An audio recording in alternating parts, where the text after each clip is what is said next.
Welcome to the Tune Junkies Podcast. My name is Chris. This week, we've got a special treat for you. Many moons ago, I started a series with some very good pals of mine. Series may be the wrong terminology, seeing as there was only one iteration of this concept. Anyways, this week's episode sees the return of the Jams for Jesus collaboration. It's been a full rotation since we've done one of these, so just to do a quick recap as to the premise of the Jesus Jams. Jams for Jesus. Jams for Jesus. Man, that's kind of, I don't like how I've said that so many times. I feel like I'm trying to brainwash people. It's fine. You'll be all right. Jams for Jesus isn't an attempt to proselytize. The only recruiting we're hoping for you is that you'll appreciate the art that comes from some of these Christian bands or artists, right? So, my guests and I have spent our fair share with old JC, and we're here to tell you that there's some bangers in the Cult of Christ. That's right. So put aside your potential religious contempt and take this worldly walk with us through the musical stylings of the Christian denomination, right?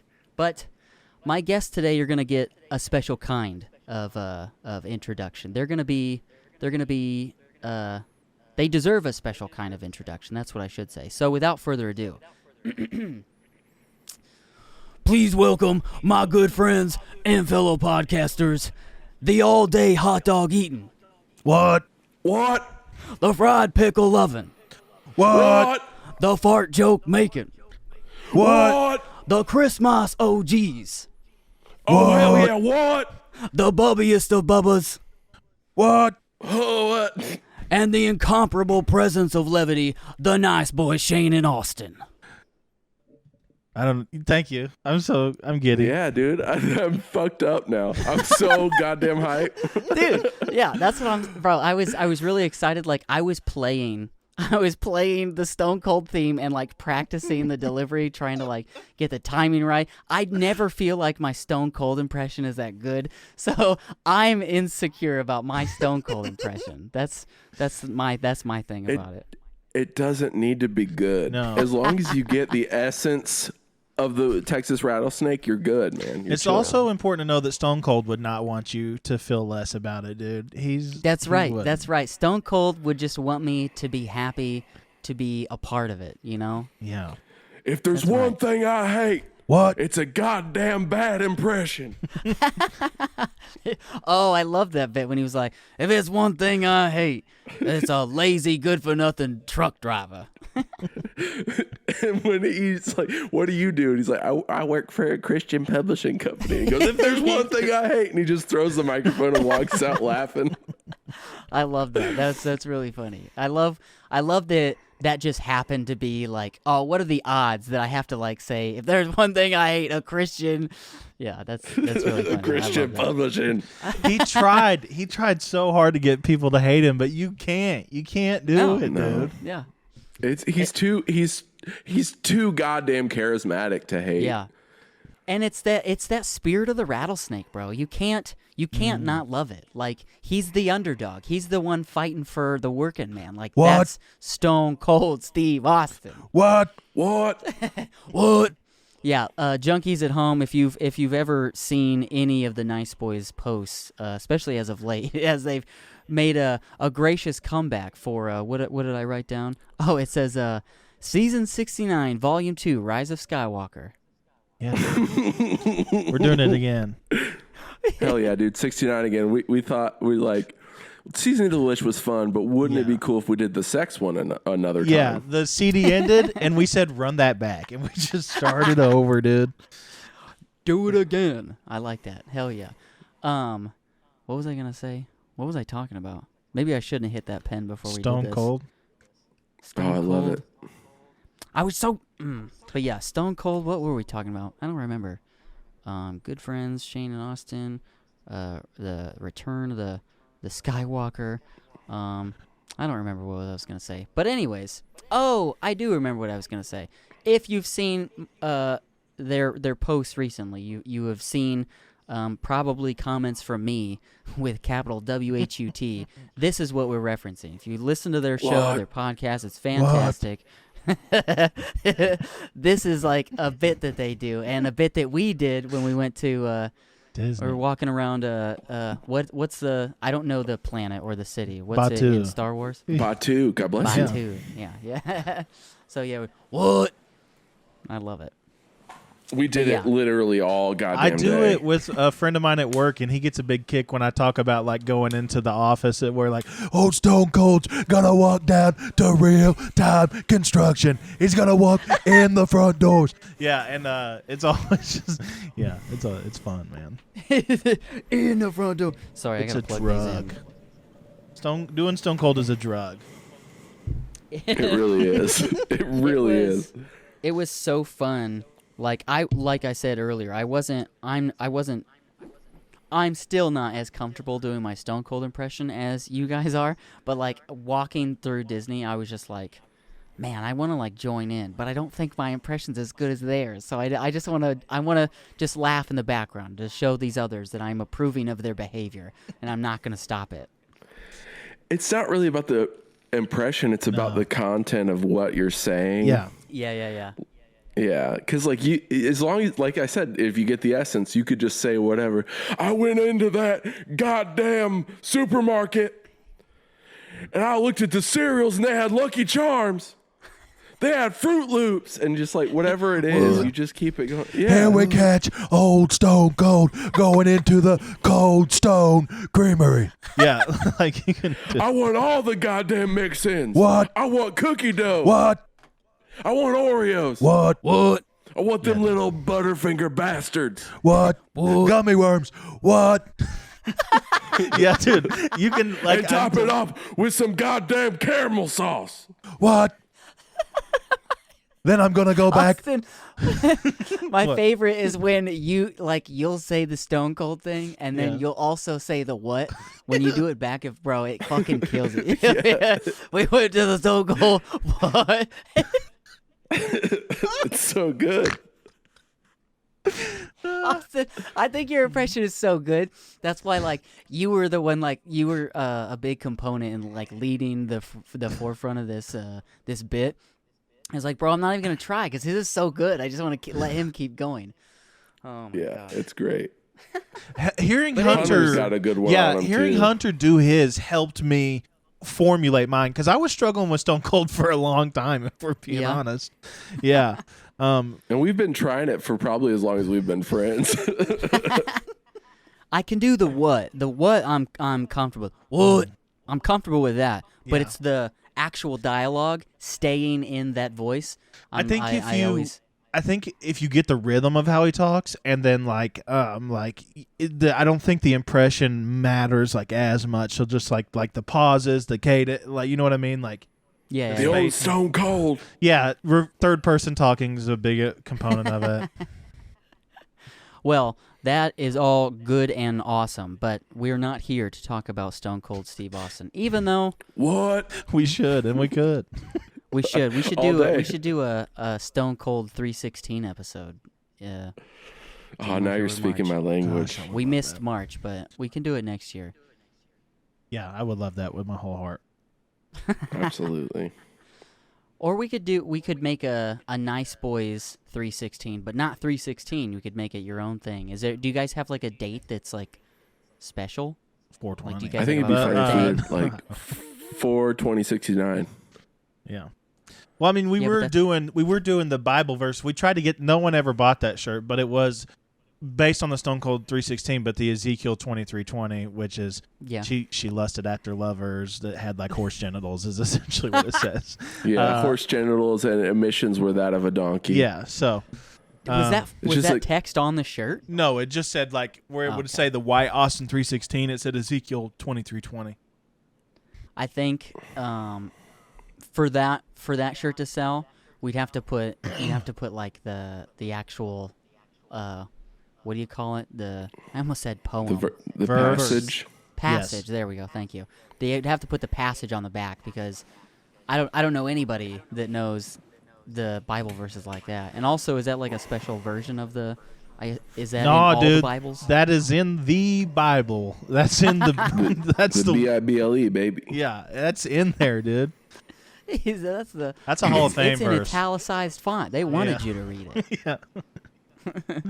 Yeah. That's fun. It was But highlighted in every Bible crazy. that got handed down to me growing up. So that's how I knew funny. it. Yeah, that's what I would do. Is you got to put the words horse genitals on a shirt. Mm. You got to. I've already got 3 that have horse genitals on them, so it's like. I got enough.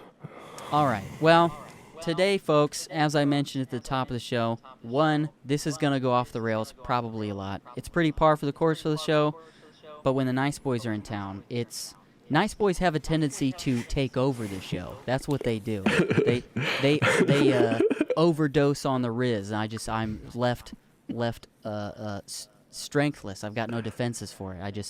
I can't help but chime in and join in on the improv and what I've dubbed this show to be the definition of, and that is white shenanigans. That's what this is all about. Hell yeah. So, Yeah, straight from Caucasity, baby. Caucasity. I like that. Population us. What's up? So today we are going to talk about some albums, either from childhood or just albums that we know to be Christian artists, right? Because as we said at the top of the show, there's a lot of good music in the Christian denomination. So, how do we want to do this? I don't remember how we did it last time. Who went first last time? Does anybody remember? I think it was me because mine was shortest. Okay, did I go last? Yes. Okay, so maybe this time we reverse it. Well, then Shane's still in the middle. That's fine, baby. I like being in the middle. Shane It's just- loves the Oh, manwich. we got the Shane sandwich. Yeah. Oh, yeah. I like being the meat of that sandwich. Beef. Ooh, I'm that Duke's mayonnaise, that rich and tangy zing taste, baby. I smell like beef. I smell Oh, like beef. classic. That girl's all grown up now. Did you see that TikTok? She's like Yeah. 13. She's Yeah. like a grown woman. That's crazy. I know it's really unfortunate to see these like She has a mortgage, old dude. Vine Yeah. stars. Your heroes grow like, up, you know? Look at Heroes all get these old. chickens. She's an adult now. Remember the kid in the yellow shirt that does the like. Yeah. I do love to look at all these chickens, by the way. I know sold it when you said it, but that is one of my like top 5 vines. I love that vine. These chickens. Yeah, that's a Absolutely. classic. Hell yeah. I love But, Drop My Croissant. That one's my favorite. you know You what? made me almost drop my croissant. If I got the soundboard to work, that was actually one of the ones that's on there. I was pulling a bunch of the old Vine sounds that have no place in any conversation, but are fun to just bring up randomly. Oh, he made me drop my croissant. One of my absolute favorites is the little girl going, "Chris, is that a weed?" And he's got a green crayon. And she goes, "I'm calling 911." And then they dial it on the microwave, dude. It's so They good. go, 911, what's your emergency? And the kid goes, huh? Like picks it. Oh, shit, what? Yep, that was on there. That one was long, though. And I was like, good, though. yeah. But yeah. So They we're gonna, used all we're gonna, 6 of we're those gonna run through seconds. some albums today, and we're just gonna how do I say this? We're just gonna give it praise to keep it in the vernacular of Untie my bow good tie, old hallelujah. the good old Lord. So yeah, That shit'll preach. We're gonna blow some smoke up the asses of these artists and these albums, and we hope you'll enjoy them. If you don't, it's not my problem. So, let's just go around. We'll say so. Today, the album of my choice was Anberlin's "Never Take Friendship Too Personal." I believe that came out in 2005. If I would have wrote the stuff down, Shane, Yeah, I've been taking. I just looked at it a second ago. Oh, no. I listened to the wrong version. What'd you listen what? to? Yeah. I listened to Never Take Friendship Personal live in New York City. I mean, it's gonna be It's the the same songs. gimmick.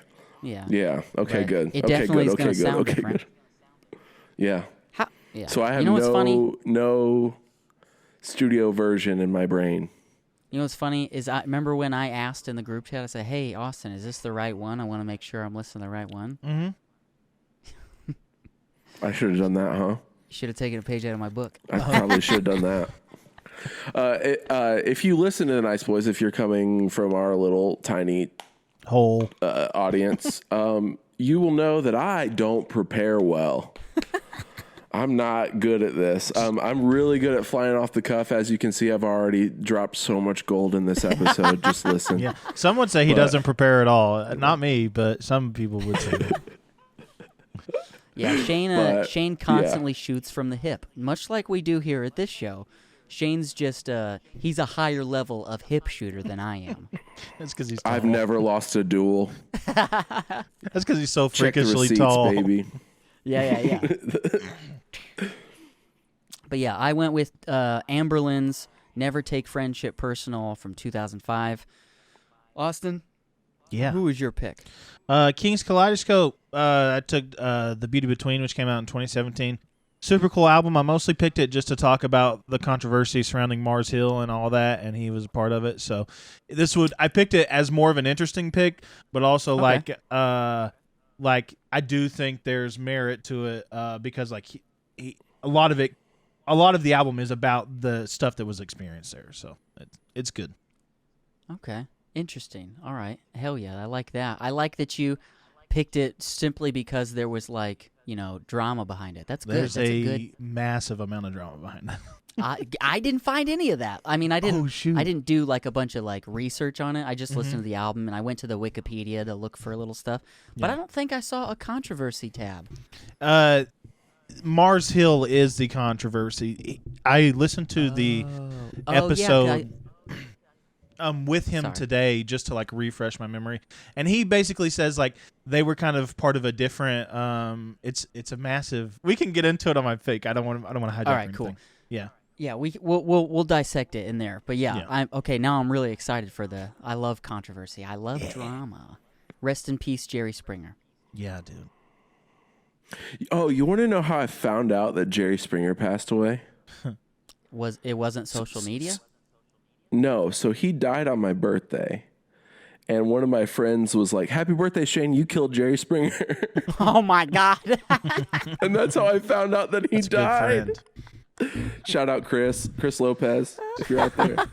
That's hilarious. But no, it was, that was how I found out. And I was like, what the fuck? And then I Googled it and saw it all over social media. But Yeah, that's I saw a meme the other day. It just said it was a picture of like Jerry Springer in like a heavenly cloud arena, and it was like, so Joseph, you don't think Mary cheated on you? Yeah. Well, let's bring out God.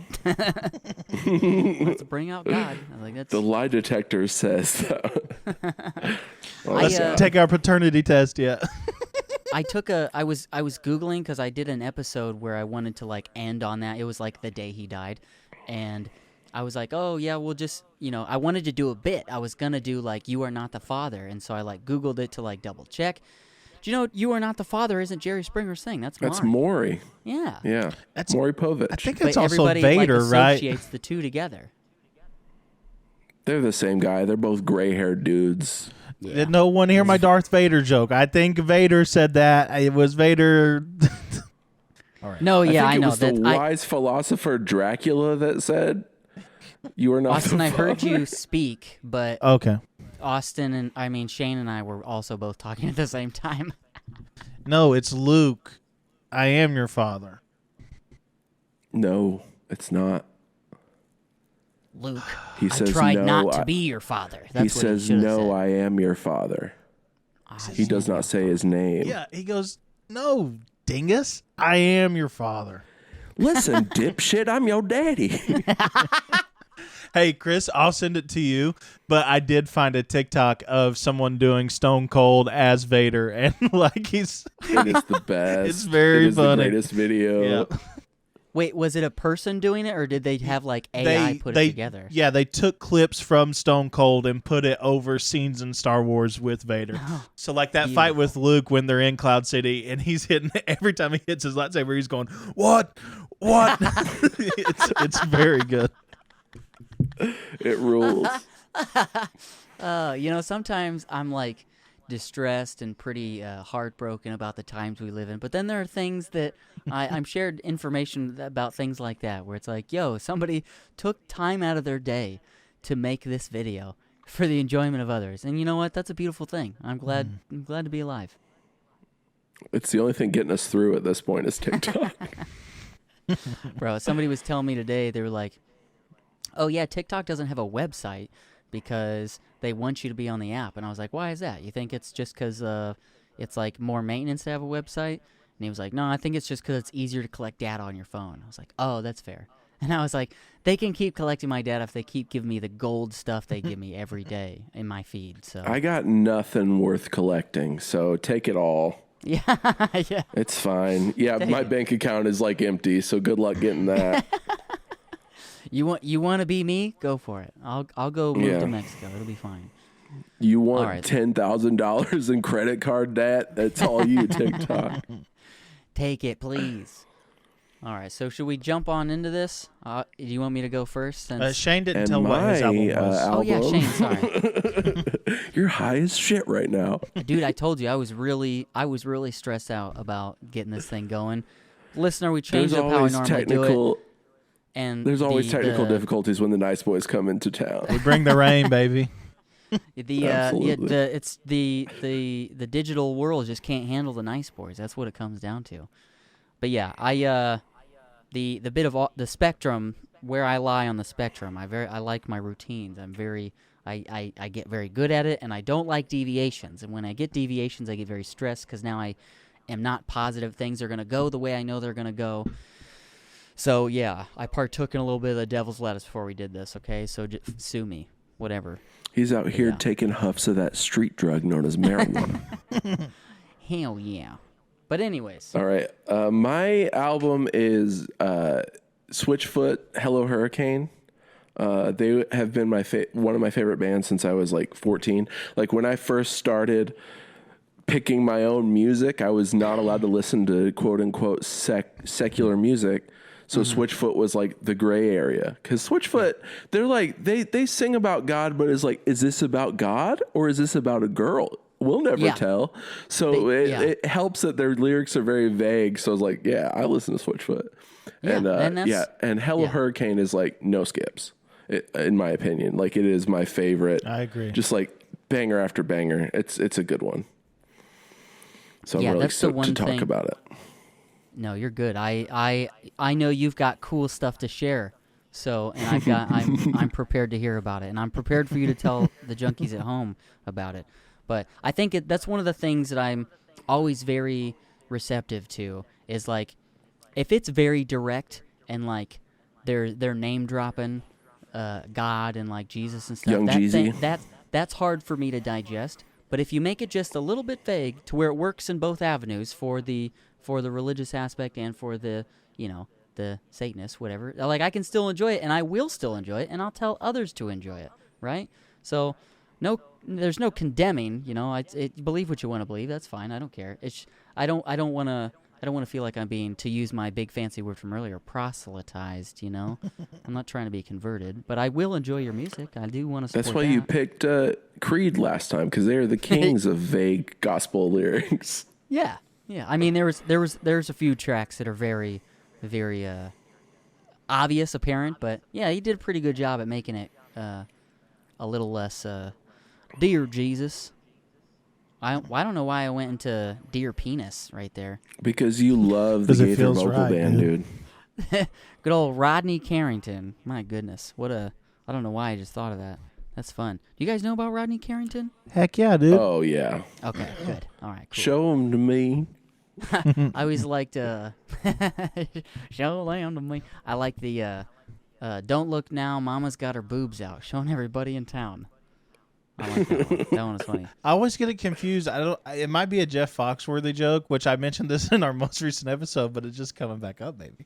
But it's like of that same guy who's doing country music songs, and there's two songs I always remember, which is Mama, Get the Hammer, There's a Fly on Daddy's Head, and then I Can't Get Over You Till You Get Out From Under Him. And I don't know. I don't know. That's funny. They're in there. I don't know if does Jeff. Oh, you're saying if it's a joke. Oh, okay.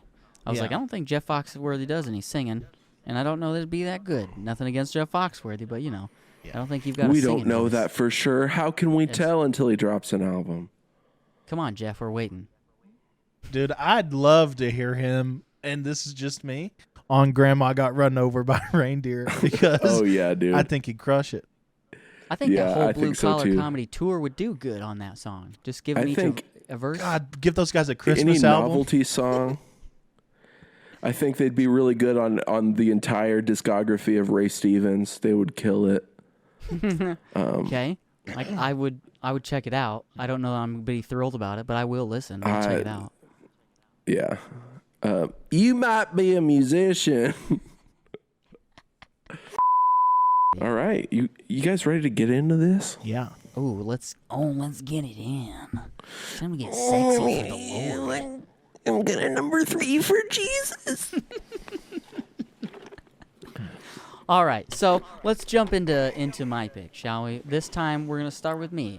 And I picked, as I said, Anberlin's Never Take Friendship Too Personal from 2005. So, Anberlin, hailing from your neck of the woods, Shane, Florida, Winter Haven to be exact, which, if I'm being honest, is a stupid name for a city. My mom Sorry, lives there. Anberlin. Say what? My mom lives in Winter Haven. Oh, does she? It does Is sound it- like it's from Dungeons and Dragons, which I'm kind of fine with, but And so There's a lot of winter cities Snowbirds? in Central Florida. No, but like we got Winter Park, we got Winter Garden, Winter Haven. It's Winter so Bug. stupid. It's kind of crazy. Yeah. We have Winter your mom's ass. Winter Tomb, Winter Cheese Grater? I don't know, dude. Winter Butt Cheeks, Winter Baloney Soldier? Winter Heart. There we go. Don't just win her over, win her heart. Dude. Folks, we have a lot of fun here. Crushing. We'll be right back. Right I there. love that Shane threw into an ad break on your podcast.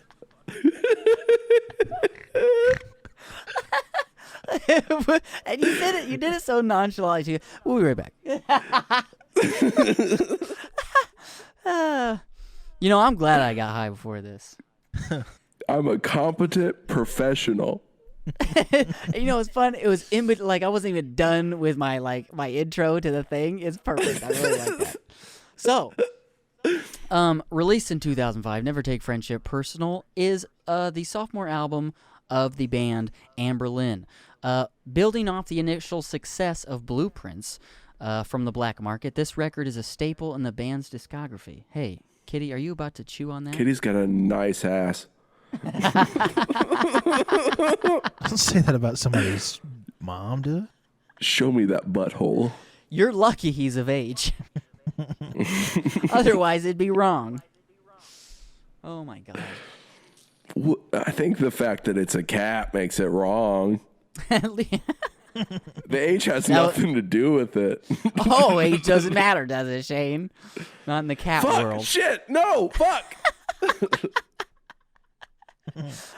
I am not in an mid 2000s metalcore band, so I do not date minors. Yeah, he's not the vocalist of Brand New. I'm not Ronnie Radke. Yeah. But anyways, from the soft emotional stylings of the Symphony of Blasé, a departure from their accustomed style, to the emphatic and highly charged The Feel Good Drag. Ugh, I think that was the song that did me in for Anberlin, was The Feel Good Drag. What a fucking great tune. Yeah, that's their big A track hit, so too. good they rewrote it, in fact, I learned. Well, I didn't learn this in research, but I remember hearing it in my playlist or a mix or whatever that my title will give me, and I can hear the difference. One's at a faster tempo than the other, and there's also I think in the later recorded one, which they did for the album after the Friendship one, it's slower, and then they took out the hard vocals, and I was like, bro. The fuck is this lame shit, dude? I get it. You're trying to get radio play, but come on, man. Keep that shit in there. Don't edit yourselves. But I guess they changed some of the lyrics too, but I didn't. They're just don't know. trying to get on K-Love. It was a dude. different time in 2005, to be fair, musically. A lot different. That is true. Yeah. We weren't sure. That was that little thing where people were still buying music, but it was starting to go away, so they had to figure iTunes out was still where. out and about. Yeah. Before people made money exclusively on tour and music, releases didn't really matter. Yeah. Yeah. That was the age of LimeWire. and Frostwire. Yeah. And not really I would say a great time for rock music. You know what I mean? In that era, it was kind of, you had some bands starting to emerge and like some older bands, and but I don't know. I think there was a. Hold on, I think times were just more poppy. It was like the head of butt rock too. That was like butt rock era, so they had to compete with your Linkin the Parks greatest and music of all time, and your 3 Days Graces, and Yeah, that's one of the things I was gonna mention was like in the early 2000s there was definitely a rise in the like post grunge, like 3 Days Grace, Puddle of Mud, emo. Fuel, Default, like that gritty, gravelly, raspy sound. But then there was also the little bubble of that what we've referred to as the Christcore, where it's like Christian music, but there's like it's either like a pop punk or a rock alternative or the post-hardcore stuff like Devil Wears Prada. Yeah. There was interesting bubbles, but none of it was like crab rock. Yeah. None of it was like mainstream. They were all still niche little genres. But the kids in the youth groups, like, they knew. Oh, yeah. Oh, the youth group kids. Yeah, we had to find it. We needed it at the time. Oh, hell yeah.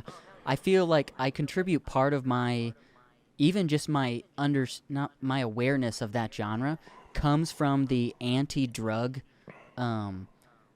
movies that they made us watch in middle school. They'd gather us all in the gym, and they'd get this big screen out, and they'd project this like movie of sorts that was just all about being anti-drug, but they would always put like alternative music in it, like Linkin Park and Stained and like Hell yeah. 3 Days Grace and like Breaking Benjamin, all these rock bands of sorts. And I was like, oh yeah, like this music rules, and now I'm gonna listen to these songs while I'm doing drugs. It's just like it's just like cops arresting people, and then it's just like, as you turn another page. It's like, yeah, dude, this is good. I saw there was I've been wrong. There was a thing on, I think it was Consequence shared or maybe it was Metal Sucks, I don't know, but they shared this article about Adam Gontier met up with 3 Days Grace at some show, and he played like 3 old songs with him. That's and cool. Everybody in the comments was like, oh, 3 Days Grace, who cares? And I was like, y'all look silly clowning on OG 3 Days Grace. Like, that band was good. Like, everybody can recognize that Adam Gontier era 3 Days Grace was creme de la creme. That was great shit. They were also, like, my first exposure to 3 Days Grace was in the movie with Hilary Duff, Raise Your Voice. Really? Where her brother dies in a car accident on the way home from a 3 Days Grace concert. Oh my God. Yeah. Did they sign off on that? 3 Days Grace was in the movie. Oh my God. Really? Yeah. Yes, Bro, it is a I terrible wanna movie. watch this Please movie. watch it. Oh. Absolutely. Okay. Raise Your Voice, starring Hilary Duff Raise Your Voice. and John Ritter's son. Oh my God. That's awesome. Yeah, Was but it a have you Disney seen movie? Sydney No, White? I think it was like 20. Yeah, Sydney White's 2004. good. Sydney White freaking rules, dude.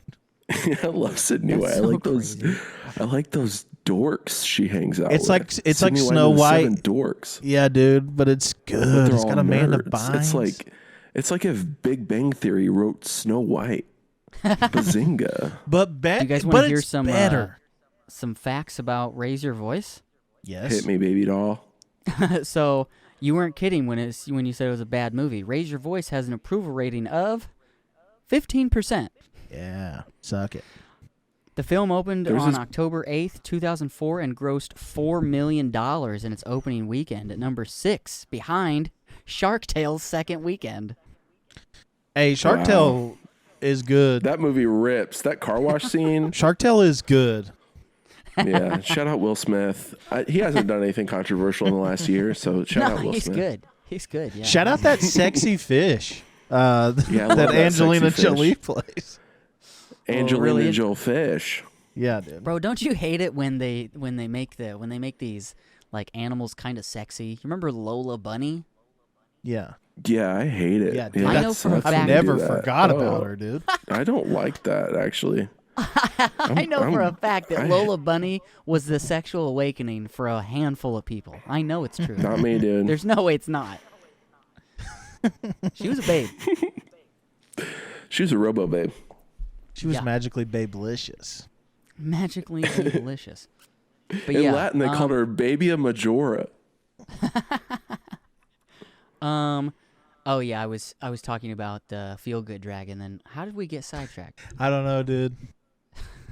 Doesn't matter.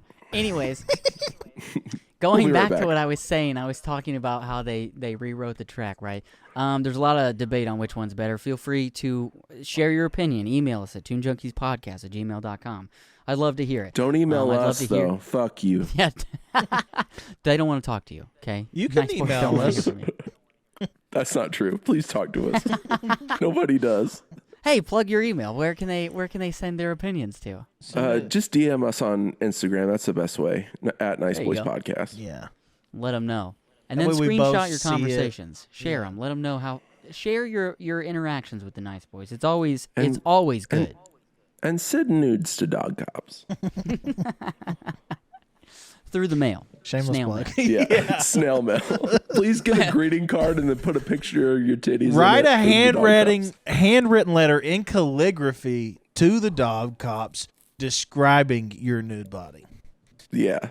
Tell us You guys about your wanna hear- genitals in text. We don't want to see pictures. We're not freaks, you know. We just want to. Nah, that's We just want to hear. got to use our imagination. Our imagination. We want to use God's Pornhub, which is your brain. I want to use the Pornhub that the good Lord gave me. That one doesn't work for me anymore. I've been desensitized. I heard somebody say it was at a joke. It was some reel or something, and somebody had a bit about it. He's like, I can't. I think it was Big J Okerson. He said something like, "There's no way I can use my imagination now. If I try to imagine a naked woman, she just collapses into dust and blows away in the wind." No, I gotta make sure it still works. Every now and again, I gotta see if my mind's eyes got something for me. I should do that. I shouldn't rely on technology for everything. You gotta Absolutely, because if this all basics. goes to shit, all you're gonna have is your hand and your brain. That's So what you I was gotta telling figure it Alyssa about books, dude. We got to get books because books hold knowledge. That they do. That they do. That is, no one. If you're looking for an argument, you won't find one here. Absolutely, books got knowledge in there. They wrote some knowledge. But in what those I'm saying books. is we're too entirely like if it all goes to kaput, right? If the world's defense systems go down, if there's a virus, you know, and we got to fend for ourselves, we need books, dude. We need information. I need to know how to do stuff, and books tell you how to do that. That's true. Books are also good. I've heard that there was a time in history where books were also good for keeping warm. Yeah, You know. kindling. Yeah. Yeah, kindling. Yeah. The people, like when this all goes to shit, I'm going straight to my local library and I'm checking out a few books. Yeah, dude. That's a great move. Absolutely. Because people are going to be You looking. have a library card. You're gonna need one of those first. Oh, I got a library card. Shit. Dude, Alright. I'm not following the rules when the apocalypse starts, dude. That's That's a true. fair Once point. when I it barely goes got the down, will you to just go follow in him with now. a gun and you can take all the. That's my library card is a Glock. I'm not even worried about it. My library card sounds like this.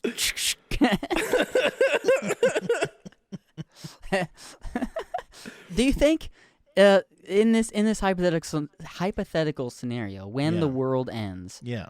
do you think a library would be a place that you would go that would be relatively untouched? Do you think it would be a place that wouldn't have been raided? I mean, maybe potentially, but like, I don't think that's happening first. You know what I mean? Like, people are going to scramble for like supplies and materials that aren't already prepared food and stuff like that. So, Right. like, I definitely think like hitting like a library early on and like getting those books is teaching you about like how to do water systems, like how to, I mean, whatever, you know, but The like, Anarchist Cookbook. It's an Yeah. essential. You're Absolutely. gonna need it. yeah, dude. And when it all goes to shit, you're going to be the guy with all the books. So you're going to be the guy with all the knowledge. So people are going to barter for food to like learn how to change a tire because But these also- kids don't know how to do yeah, it. but also like passing time too. You know what I mean?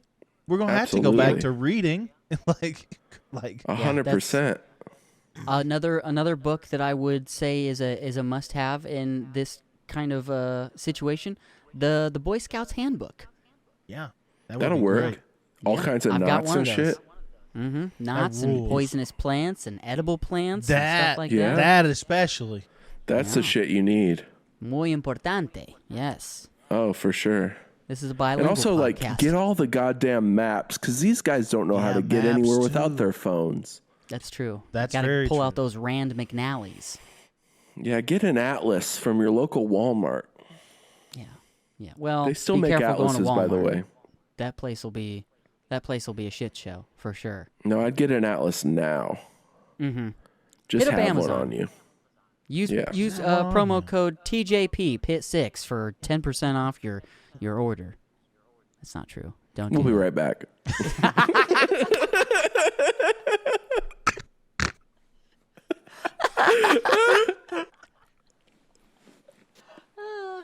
You're really good at the timing. You're really good at that. That's great. That's my Dude, there's whole gonna- thing is timing. I don't got anything else. I'm gonna put so many ad breaks in this fucking episode with no ads. It'll just be like a cut screen of "We'll be right back," like the Eric Andre show. The dun, dun, dun, dun, dun, dun. Yeah, that'll be great. I'm fun. That'll be fun. Anyways, I'm fun. let me ask you guys this: had you guys listened to this Anberlin album prior to this endeavor? Never listened to Anberlin. They just for some reason escaped me in all of my Devil Wears Prada attack times. That's Like, fair. just They never- were like it- a different tier. They were closer to church music than Devil Wears Prada and the post-hardcore stuff. But Yeah. I get Yeah, that. I had listened to it. Cities is my favorite Anberlin album, but this is the second one. Yeah, they're both great. Hell yeah.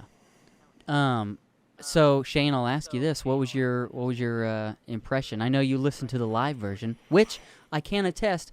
Anberlin sounds great live. I just recently saw them. at Yeah, Riot that Fest. was going to be my one thing was that it sounds really good live. Yeah, they're great. They said I was excited to see them because I'd never seen them before, but I've been a fan for a while. I've known who they are for a while, and I was like, Yeah. well, this could go either poorly or really great, because they're working on 20 years old or some shit like that, right? Mm-hmm. So I'm like, well, they could be bad. I don't know how long they've been touring for, but they were fantastic. I was like, oh hell yeah, dude, Anberlin rules.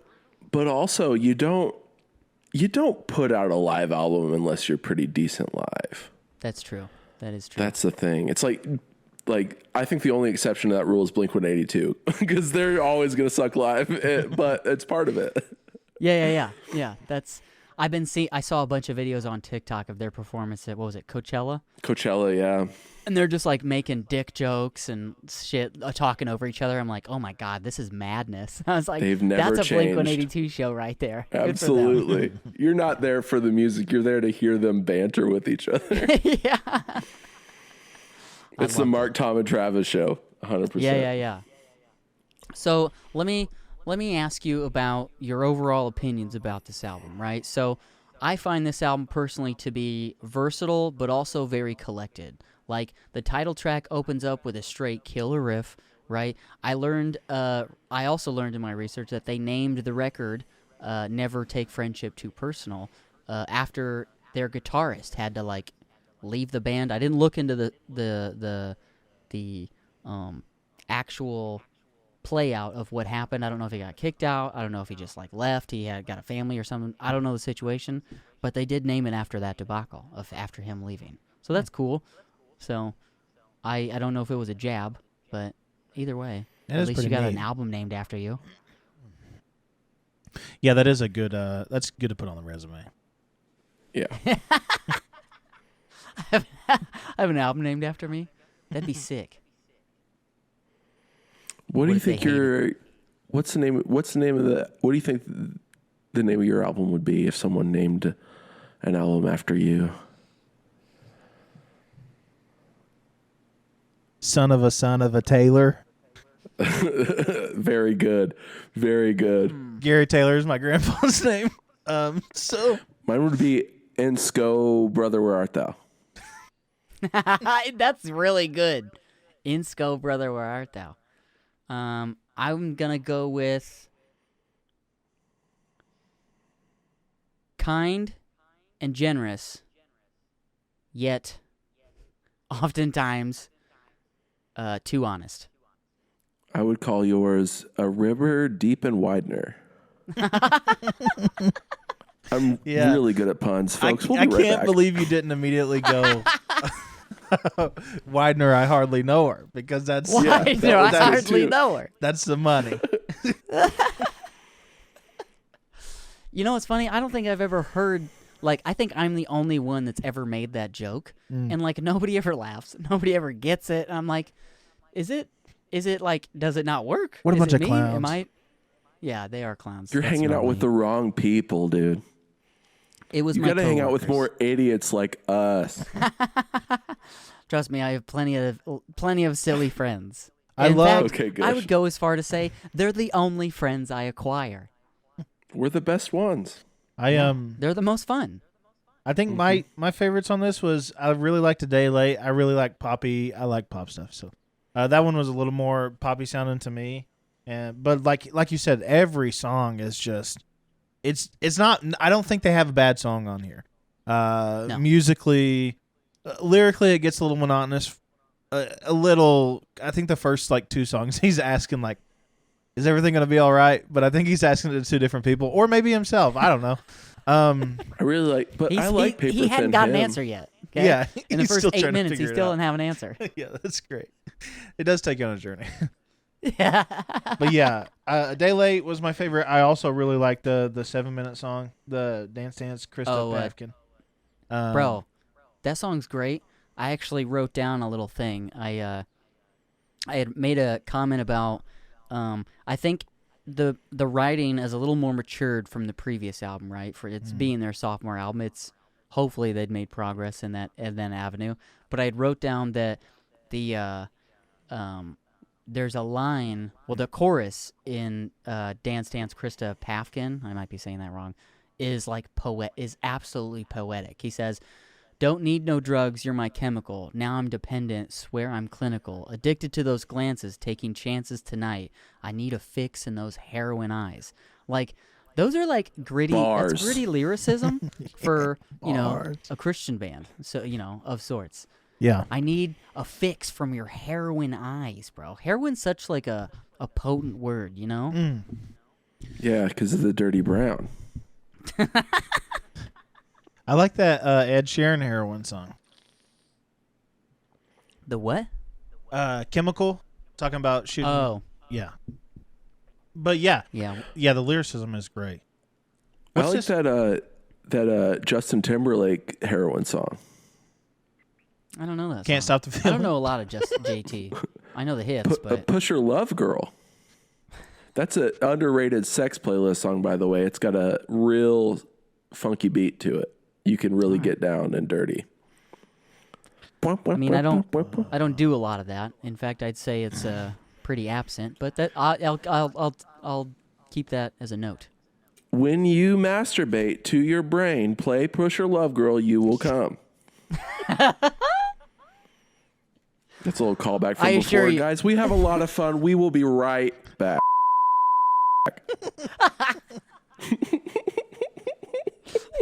I listen. I'll be honest with you. I don't need any help from a song to get where I'm going. You know what I'm saying? You know what I'm saying? What are you saying? Absolutely not. What are you saying? I've never ejaculated to my own free will.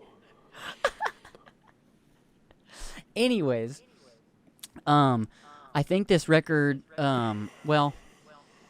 this record wasn't something that I was entirely consumed with in its release, right? 2005, I knew about Feel Good Drag. I knew about Paper Thin Him. There was those two. I think those were I singles like that Paper Thin Him a lot.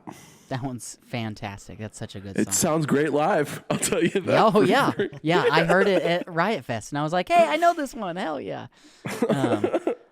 But let me see. Oh, yeah, I already said it. So this record, I believe, is easily one of the best Christian alt-rock / pop-punk albums you can find. I was trying to figure out, like, what their genre was. Like I was even looking on like Wikipedia, and it was like alt pop, alt rock, this and that, and I was like, all right, it's just they even threw in like emo, which I definitely think qualifies. Yeah. Yeah, listen to a damn lyric. Like Listen to any of the words. Remember when I said also, addicted to those glances, taking chances tonight?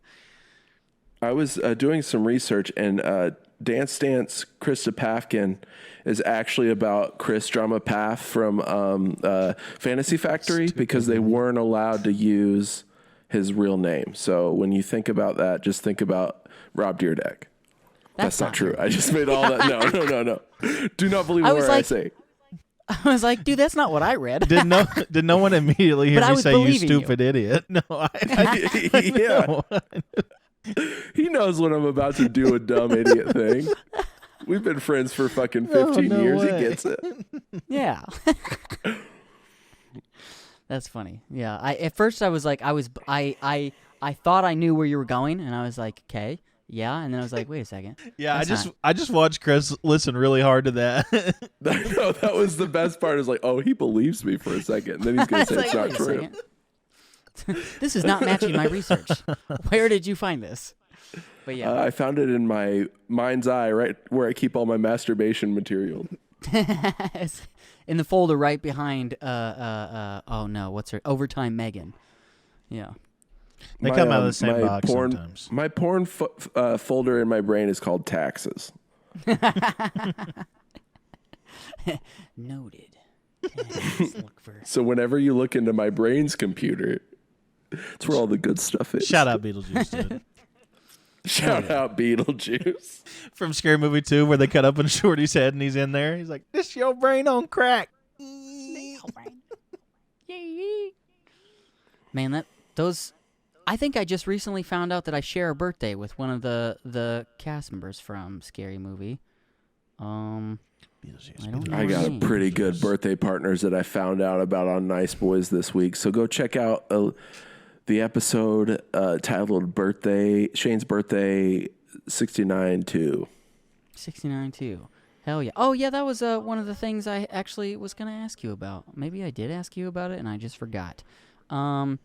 Oh, no, I didn't. I think I skipped over it. But speaking of the Nice Boys in your podcast, we'll just do a little free hype thing, right? So tell me a little bit about what the Nice Boys are bringing to the table for 2023. You guys took a little hiatus, and now you're back.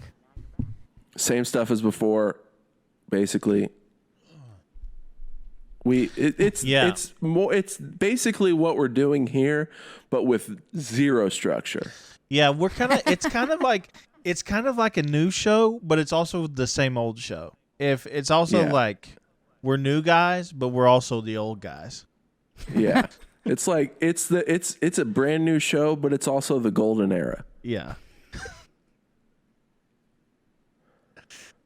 New boys, same old boys. You know what I mean? The boys are back in town, and they're exactly the same, but different. Folks, we'll be right back. Well, no, but please listen to our show. We are on Anchor, and we lost our ad privileges because we don't have enough people listening to our show. Hey, I don't know about that. We are now on Spotify for podcasts, and I just logged on, and this is the first time I've logged on in at least, however long we haven't done the podcast for, over a year. And so we need 100 hang on, Spotify listeners. No, we had 75 monthly listeners, dog. Yeah. That's a lot. For us? Yeah, that's almost 100. That's almost 76, it's not 100. Dude. So if you listen on Spotify, just give us a follow. You don't even have to listen to it. Delete it every week, dude. Listen, I'm not doing it for whoever listens. I just need y'all to know that. I ain't doing it for you. This is for me and for Shane. This is for mostly Austin. I have nothing to do with it. I don't, you know what I mean? So you come, go, come again. You know what I mean? Yeah, come. Which is also the podcast. You'll find a lot of cum in our podcast. A lot of go, right too.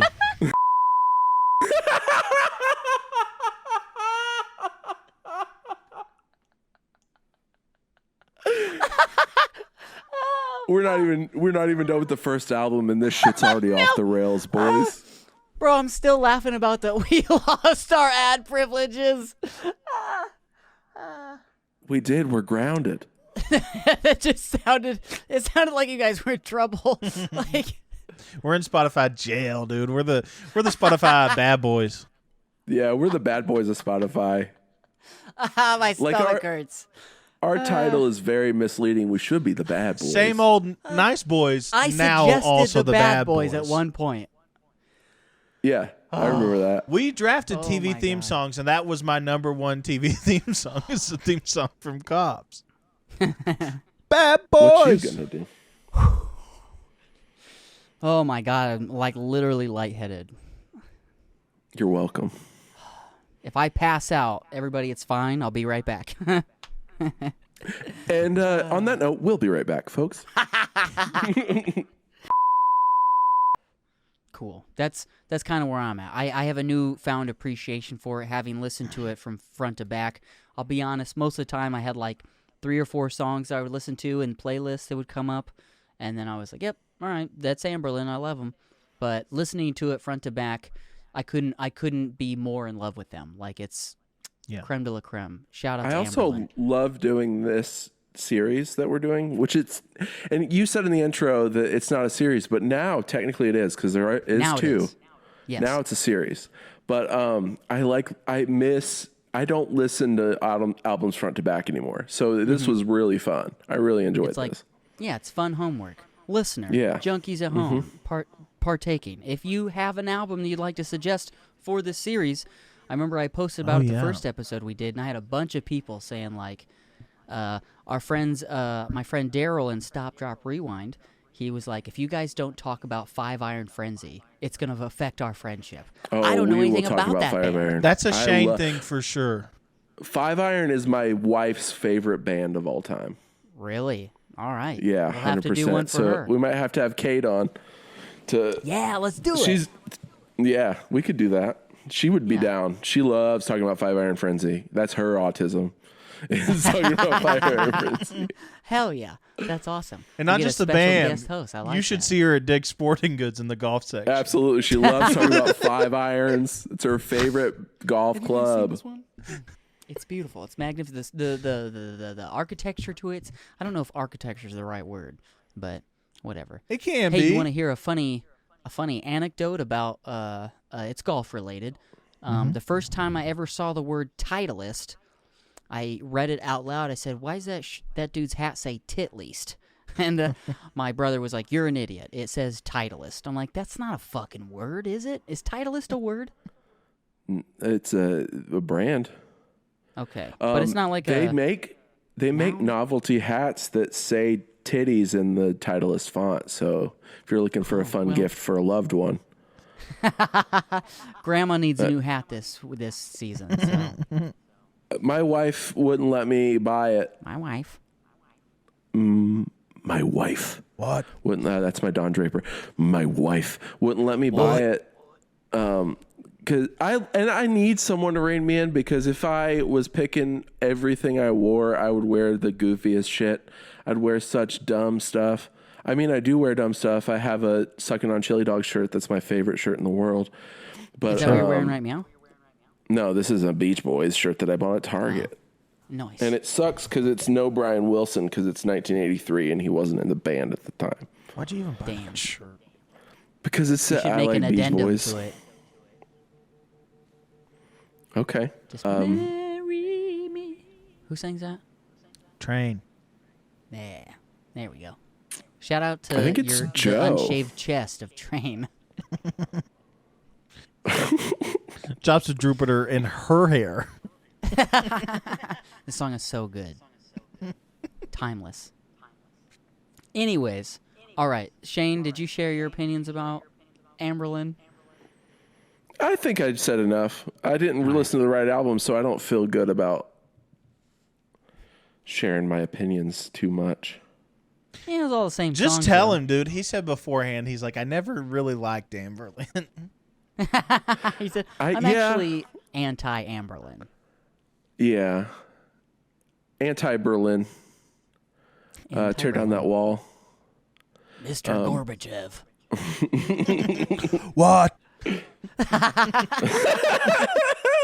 Mr. Gorbachev. I like A Day Late. I like Feel Good Drag. I like Audrey Started a Revolution. Yeah. Good songs. Fun time. Great songs. Great album. All live. Great time. We'll be right back. All right, so Shane, you're up next. Who did you bring to this second episode of the series of Jams for Jesus? I brought a little band from San Diego, just a bunch of surfer boys called Switchfoot. You may know them from their album A Beautiful Letdown, but they made other music, guys. You can listen to other music. I haven't listened to anything really past Where the Light Shines Through, but hey, go with God. The Hello Hurricane album came at a time in my life. I think I just graduated from high school when it came out.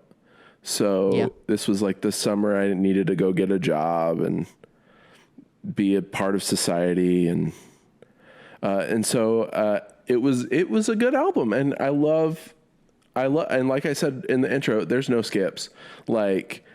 And this is one of there's some heavy tracks on this album, heavy for Switchfoot, I might add. Yeah. But I love it. I love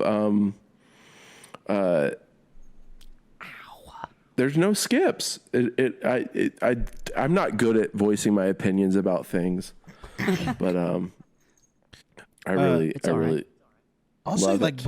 Before I mean, obviously Meant to Live, but the first Switchfoot song I heard when I knew it was Switchfoot was The Sound, which is track number 4 on here. And dude, the sound John and Perkins Blues. Yeah, the static comes in low. But he is kind of screaming on it, and that song rules. Upon the re-listen, I figured out I like the softer stuff way more than the hard stuff. Enough to Let Me Go moves me, and I just it's such a beautiful song. Yeah. My opinion about the Enough to Let Me Go was that I think that song, great in its right. I think it's fantastic, but I think it'd be a great synthwave song, right? Oh. Yeah. Yeah, don't I'm you a hear it? huge It's fan not of that. lyrically complex. There's not a lot of verbiage. You put a 4/4 beat in there and some fucking MIDI, bro. Hey, listener, are you an expert in AI generated art? Make it happen. Make it happen. I promise you, it'll do well. It'll do well. I don't know how to do it. I'm not ChatGPT. I don't speak the language yet, but yeah, if you got it, make it happen. I love Mess of Me, which is the second track on the album, and the riff just goes so hard. And their guitar player Drew at the time, none of those sounds were from pedals. He only used an overdrive pedal. He bought different vintage amps for all the different sounds on the record because he's got a huge wall. Yeah, and so this is some fucking Elder Bierman from the 60s amp that he used, just like a department. Yeah, and I just think that's so sick. Just using that instead of pedals was pretty cool. I think I mean, I don't know anything about Austin might know more to this. He's more of a guitar player than I am, but what was the technology like for pedals and shit when 2005? I mean, I'm sure it wasn't what it is now, but would it have been easier to use pedals then still, or was this more of a in 2009? Yeah, 2009. Yeah, I think it definitely would have been easier to use pedals, but I also think it was as much as you can, trying to be an escape from the normal sounds that you're hearing on everything else right now. Just using it to get a unique sound. And it wasn't just one amp, like Shane was saying. He was running multiple configurations through multiple amps, 3 or 4 amps on one sound. Yeah, that's crazy. To try to get a specific sound, which is super duper cool. Yeah, you definitely could have pulled it out with pedals, but the pedal game in its own right is obnoxious and stupid and exhilarating at the same time, and expensive. So like, Yes. you can chase sounds that way if you want. I guess it just depends on how you want to do it. I don't know, Mm-hmm. but you definitely No, could I've have got achieved it. Yeah. I've got a lot of friends in the metal game, and they're always, I got this new pedal. It makes my guitar go wow. I'm like, oh, Yeah. that's cool, man. How much was that? He's like, $300. I'm like, what? Yeah. I think like Drew at the time was like in his like Jack White phase of trying to find funky and new sounds. Yeah. So it was, and they basically just like let him figure out what they wanted the guitars to sound like on this album. So I thought that was pretty cool. Also, what number album did you say this was? I thought it was like the third, but like I was very wrong. 6 or 7? That might 1, explain 2, why 3, he was, 4, 5, 6, 7. Yeah, 7.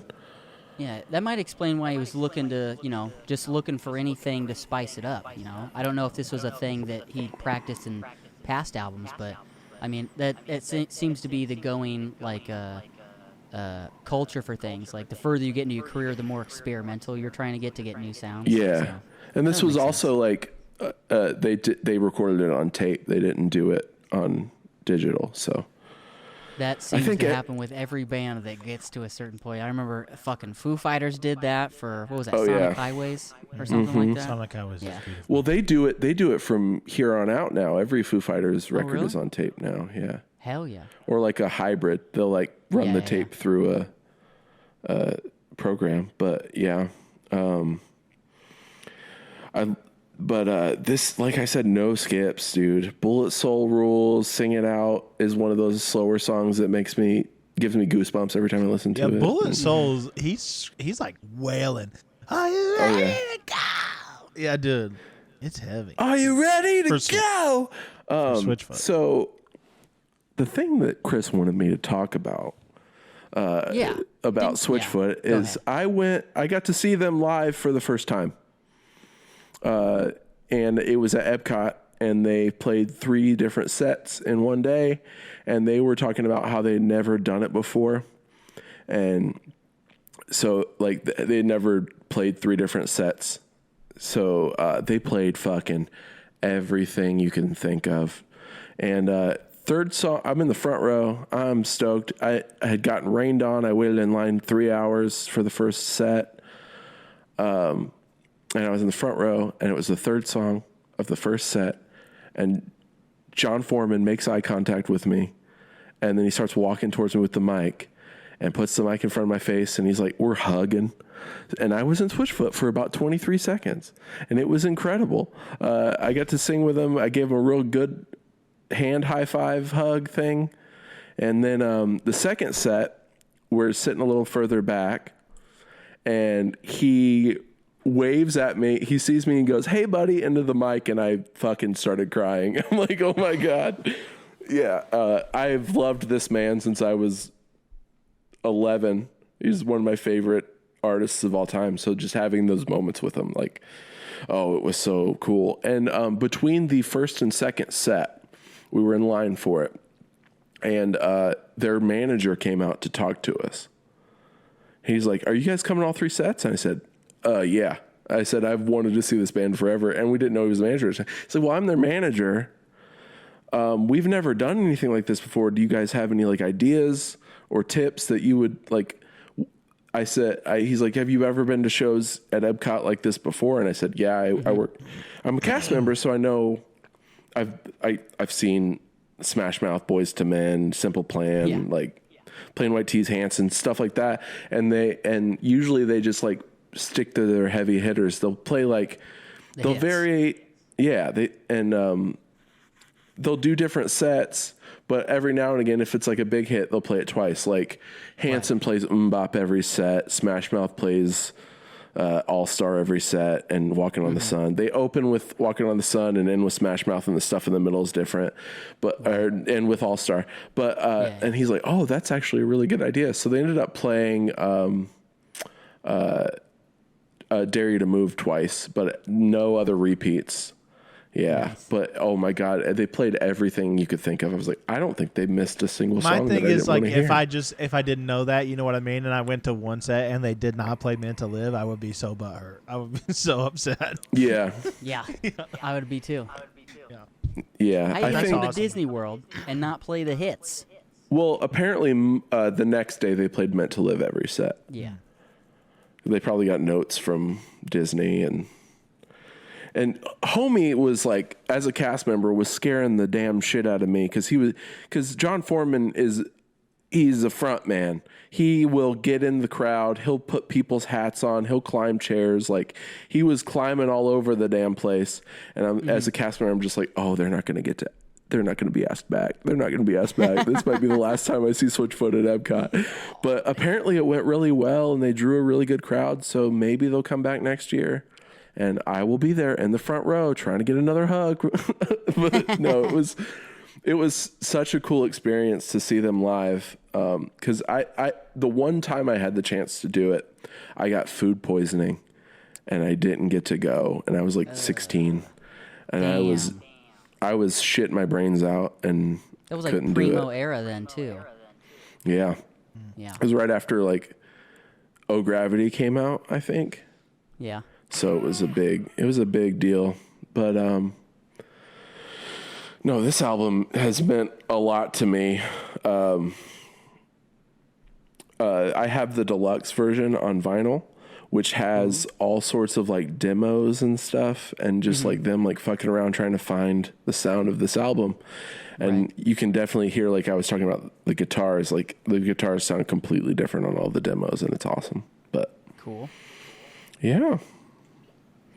I recently got I won a raffle at Ignition record store where I'm at, and I was able to pick a box set, and the box set that I picked was the LA Woman sessions, and it's just like the recordings of the studio from the band making and writing LA Woman of the Doors. And I was like, oh, bro, I can't wait to listen to drunk Jimbo ramble through these songs.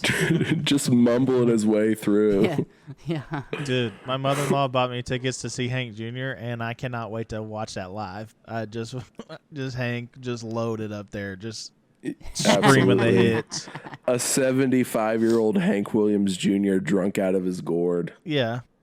Hell yeah. That's the best. Why do you drink? Shane, did Yeah.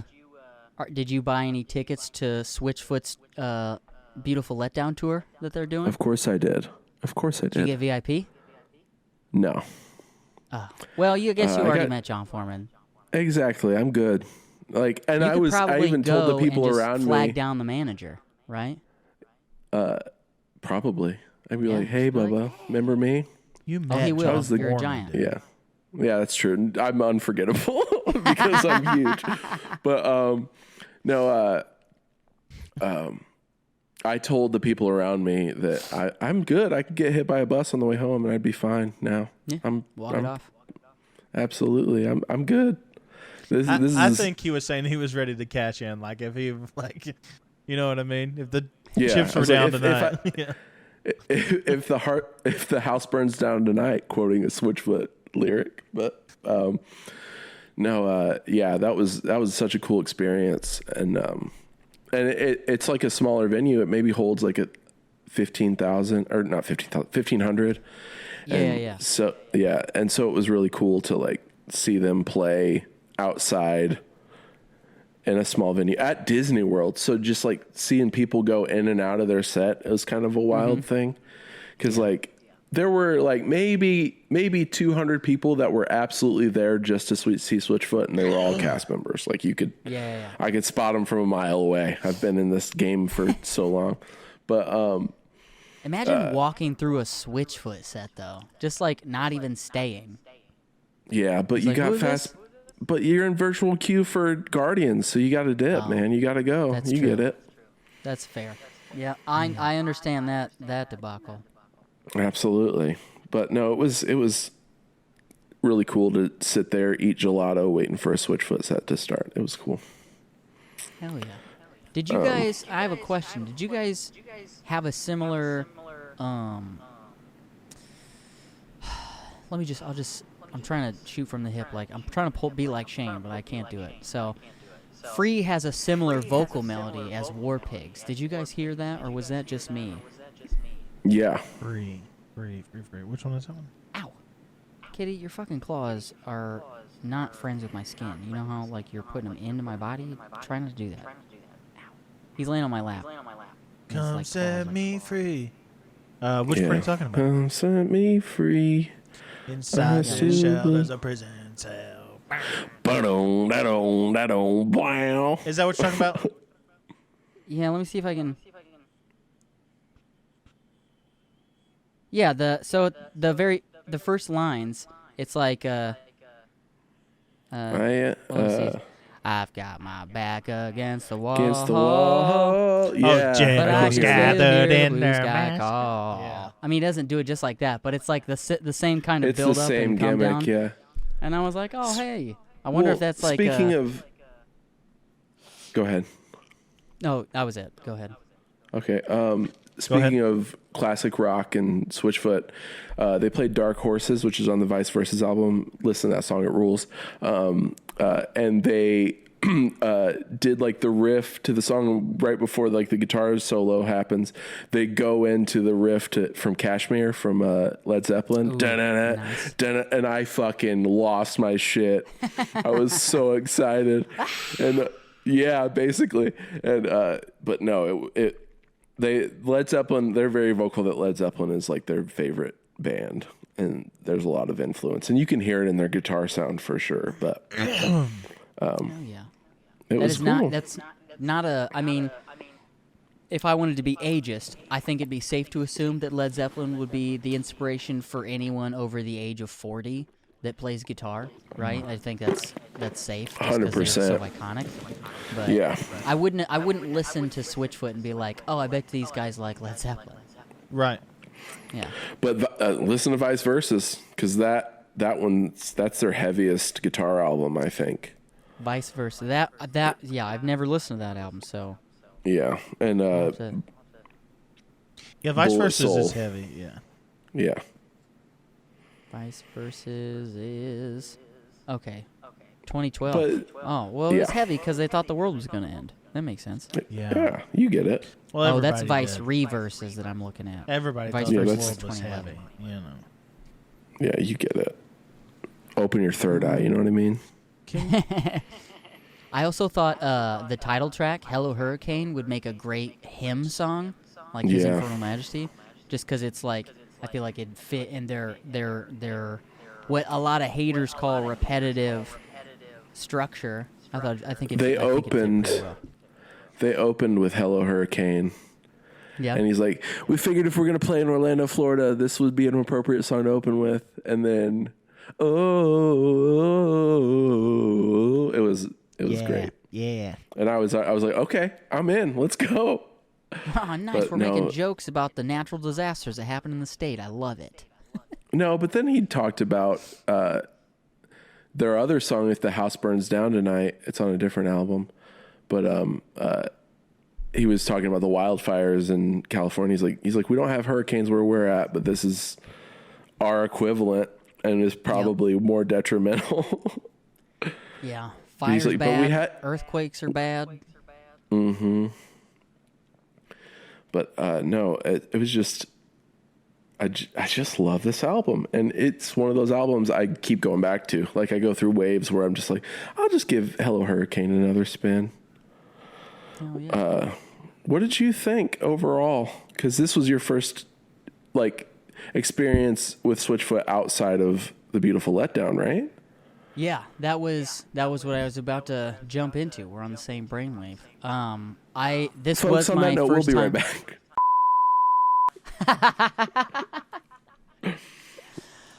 Welcome back. So this was my first time ever listening to this album. Like Shane said, I've been dick riding Beautiful Letdown for over a decade. I didn't even listen to any other albums. Well, 20 that one years so now, much. as of this year. Jesus, that's Yeah, right. Yeah, 20-year-old 20th album. anniversary. Oh God, I'm getting old. Go We're see him getting on old, tour, Shane. guys. Yeah, we'll see him. Yeah. Speaking of, I bought an extra ticket because I didn't I didn't think Live Nation was going to let me buy a VIP. So maybe I'll do like a giveaway. It's for the Chicago show at House of Blues. Maybe I'll do something about that. When is it? I could fly up. Are you serious? I would fly up, yeah. If you'll fly up, then the ticket's yours. Let me pull it up real quick. I'll tell you. Oh, I'm in the wrong email. Doo-doo-ba-doo. It is on September 27th. I might be able to make that work. Let me talk to my wife, and we'll get together after the show. Right. I would love to go see Switchfoot with you, dude. Hell yeah. And okay. Now the only thing is, this is just like a regular general admission ticket, but I have a VIP. So what we're gonna really need you to do, I'm gonna really need you to find out what that manager looks like, so I can get you in to come with me. Yeah, for sure. Be like, yo, I got VIP, but he's part of the band. Since their performance at Epcot, can we? He played for 23 seconds. He does have. He's featured on a Switchfoot song. Well, let the guy in. Come on. We'll figure it out. Cool. Awesome. That's a lot easier than the raffle thing. I mean, I like giving things away to people, but also if I can hang out with somebody I know, that makes it a lot more fun. So. And somebody who loves the band so much. Yeah. Hell yeah. That's always a blast. Sweet. So, but yeah, I'm excited to go see Switchfoot. I don't know why we got into that. Nice.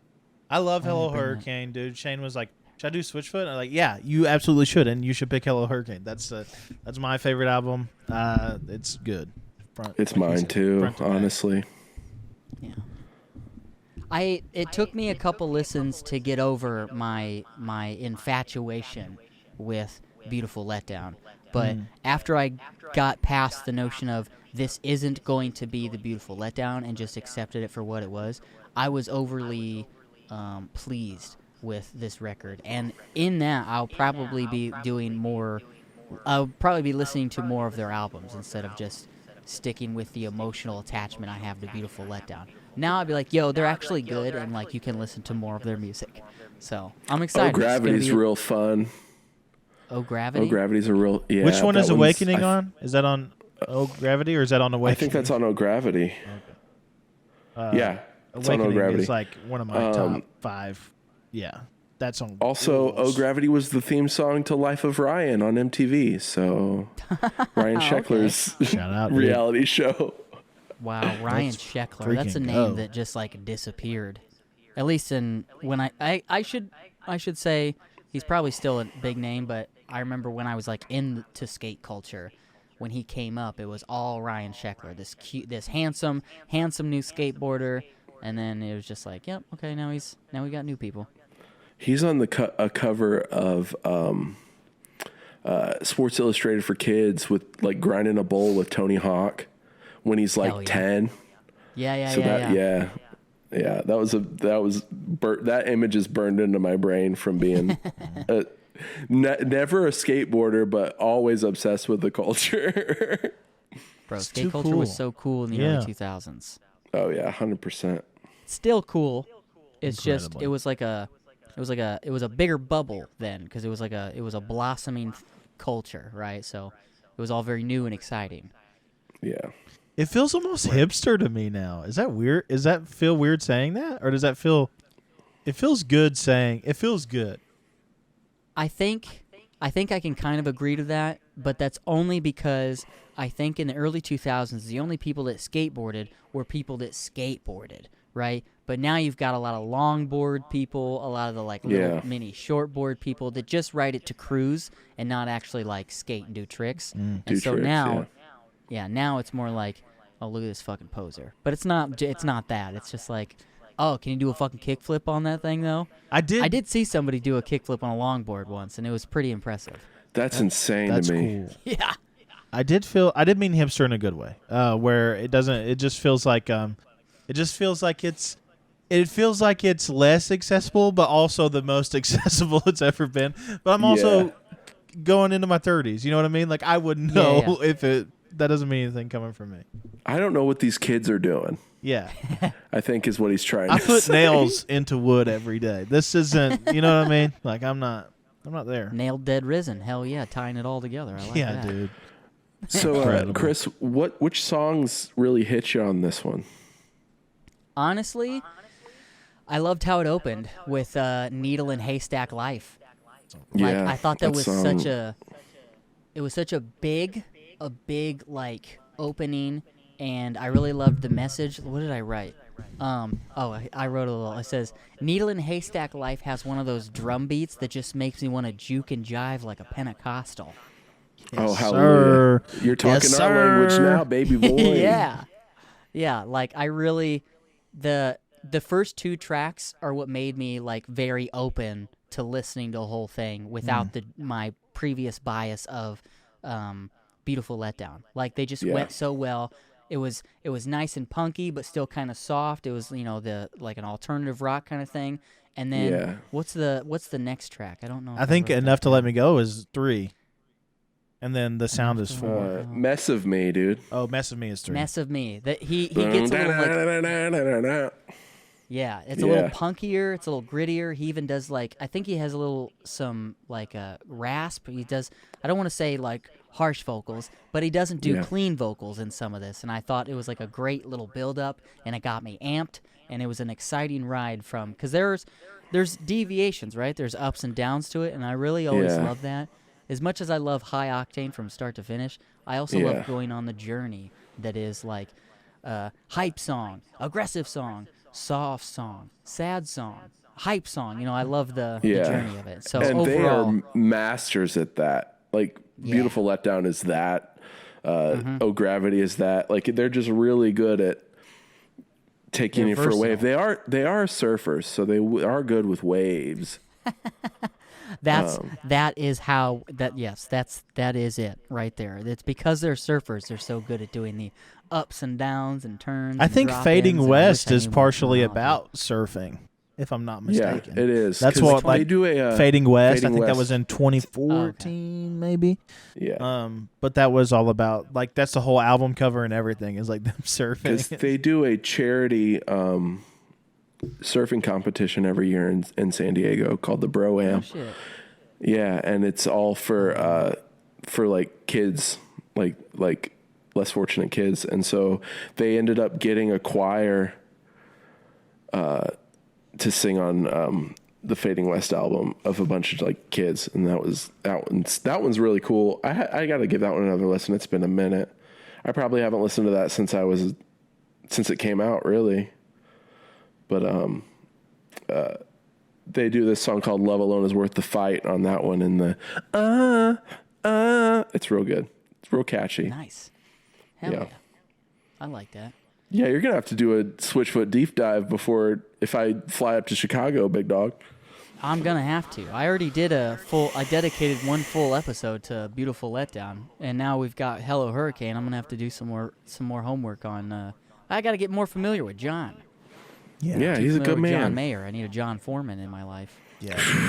Preach. You need somebody you need a mayor that can orchestrate things, but you need a guy on the ground getting stuff done. You do need a foreman. I need that foreman, yeah. Foreman's moving and shaking, making sure everybody takes their breaks on time. Yeah. Speaking of breaks, we'll be right back. Fucking smooth criminal over here, dude. Look at this guy. My man's nice with it. He's sweet with the pickle juice. Yeah. Sweet with the pickle juice. I like that. So, we all loved Hello Hurricane. Yeah, dude. Last but not least, let's get into Austin's pick. Oh. Tell me more about your pick, Austin. All right, so I can't tell you about King's Kaleidoscope without also talking about Mars Hill Church, founded in, was it Seattle? Yeah, Seattle, Washington, dude. So one of the very first mega churches, one of the very first multi-site churches, founded in 1996, got incredibly popular.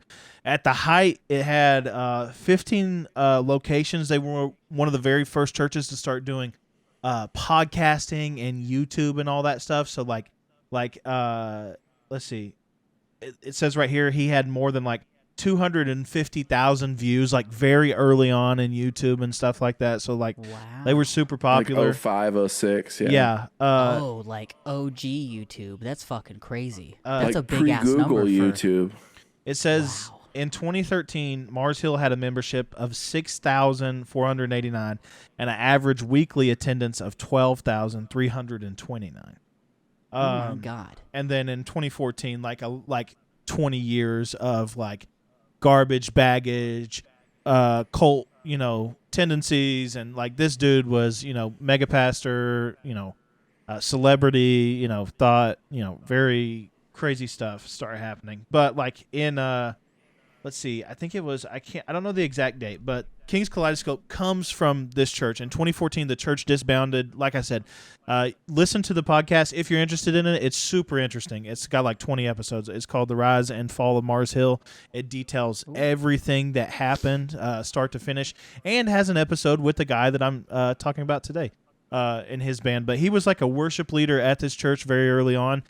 Their worship scene, their music scene, they prided themselves on being very different. They never like sang stuff that was on the radio. They would only occasionally like sing original stuff and hymnals, right? So it was like very punk rock. As hell, I like that. Yeah, but like and in the style of their music too. Like it wasn't anything that you would hear. It was like heavy stuff. It was they really prided themselves on having like these celebrity quote unquote bands like at each of their campuses, and they were all prided to be different. And that was like a big push that they really tried to do. They weren't all singing Oceans. No, nothing. I'll be honest with you. Anybody, well, just in regards of the church group, referring to the church grounds as the campus to me is a red flag. Oh yeah. You know what I mean? Oh, Doesn't 100%. Yeah, that seems like culty. It's like mega churches are a whole animal, dude, and like there's a lot of crazy stuff that goes on within it. But like there's so much. Hey, Joel Osteen, still a piece of shit. You know you're a piece of shit, right? You know you're a piece of shit, right? My hero, my fucking lifelong hero is that man that said that to Joel Osteen. Fuck that motherfucker. But King's Kaleidoscope, the lead singer, the guy's name is Chad Gardner. I think it's Chad Kroger. He fucked it up. Sorry, dude. Yeah. But like he very early on like created like original compositions for like old hymnals and stuff like that. Like literally stuff you've never heard before. Like especially if you come from that church world. So he got like really early on notoriety. He talks about in his episode about like the church screwing him over, like when he decided to leave, like amidst all of this nonsense in 2013. He does talk about like he didn't have a close relationship with like Mark Driscoll and like all that stuff. They were kind of off to a campus by themselves. So like he still like even says on there like a lot of his closest friends are still from that place. And it was beneficial for him. But like when he went to leave, he was working on what was to be their first full-length album. And since the church like screwed him over legally, said that since he was working there, that was their IP and they weren't going to give it to him. He tried to buy it back from them and they wouldn't take it. So they sold it to like Tooth and Nail or something like that. They like it was a bunch of like crazy drama. Wow. But that brings us to like 2017, The Beauty Between, and I connect to this because like beauty is like the thing that I connect to most like within my spiritual life. Like beauty is the thing behind the thing, and for me personally. But like this album is kind of like that, and talking about his experience in Mars Hill. I don't really care about anything that has a feature on it, just because like they are not speaking from his perspective, and that's the one I want the most. And so like anything that they have to say, I kind of just like zone out on. I don't know though. That Andy Mineo verse kind of rips though on the first track. I can appreciate like the rap. I love rap music. I can appreciate what they're doing, but like it's just like I don't care for their perspective, I guess. I get what you're saying. See, this is where my opinion is gonna differ. I did not care for the hip hop, the Lord loving hip hop. That's what I'm saying. Not to say that most Christian or most rappers don't bring up some sort of, a lot of them wear Jesus pieces, right? But it just felt. Hold on, I think. Nice, dude. All this bullshit's making me sneezy.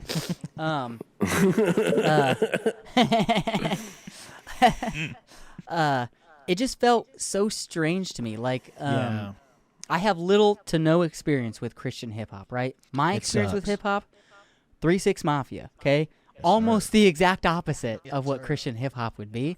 So like 3-6 when is in the devil, guys. The devil's number. when I think of hip hop, I think of like hard, kind of tough, talking about struggles and stuff like that. But when I think of Christians rapping, to me it just seems very, very youth groupy. It's like, Yeah. oh, we're taking this cool new genre and we're going to implement it to really bring the kids in. Trying to Yeah. recruit them. That's how it felt to me. So I couldn't buy into it. Yeah. There was one point. I don't know what song it was, but one of the rappers says something like, "Oh, I was gonna body him" or something like that. I'm like, that you can't. Is that how? Are you allowed to talk like that? With the aren't you I supposed think to like that you're turn the other cheek not- and stuff like that? I think you're not familiar with the Christian saying that is, "I'm a lot Jesus, but I'm a little bit hood." So You're right. I haven't heard yeah, that you one. need to read more no. T-shirts on girls yelling at baristas, because you'll see that in the church. I need to. Austin, I think need you to stop froze, big hating. dog. Had a couple Yeah. of those in the youth group. Yeah. those are the same girls that have brothers that wear the oversized shirts with the gangster Looney Tunes. Yeah. Yeah. Oh, you talking about me in the 8th grade? Yeah. The giant Bugs Bunny with the hat backwards and Hell gold yeah. chain. Shane couldn't get a Bugs. They only had Tweety Birds in his size. They were actually nightgowns, but I was wearing them as shirts. I remember the first time I went to Kings Island. I think I was in like middle school or elementary, and I remember Humble brag. distinctly. I remember so vividly how many of those shirts and like characterizations I saw at Kings Island. I mean, Yeah, dude. It makes sense because they're big characters there, but like it was such a strange like why I thought this was like a family place. All these Looney Tunes look like they're gonna fucking stab me. I don't want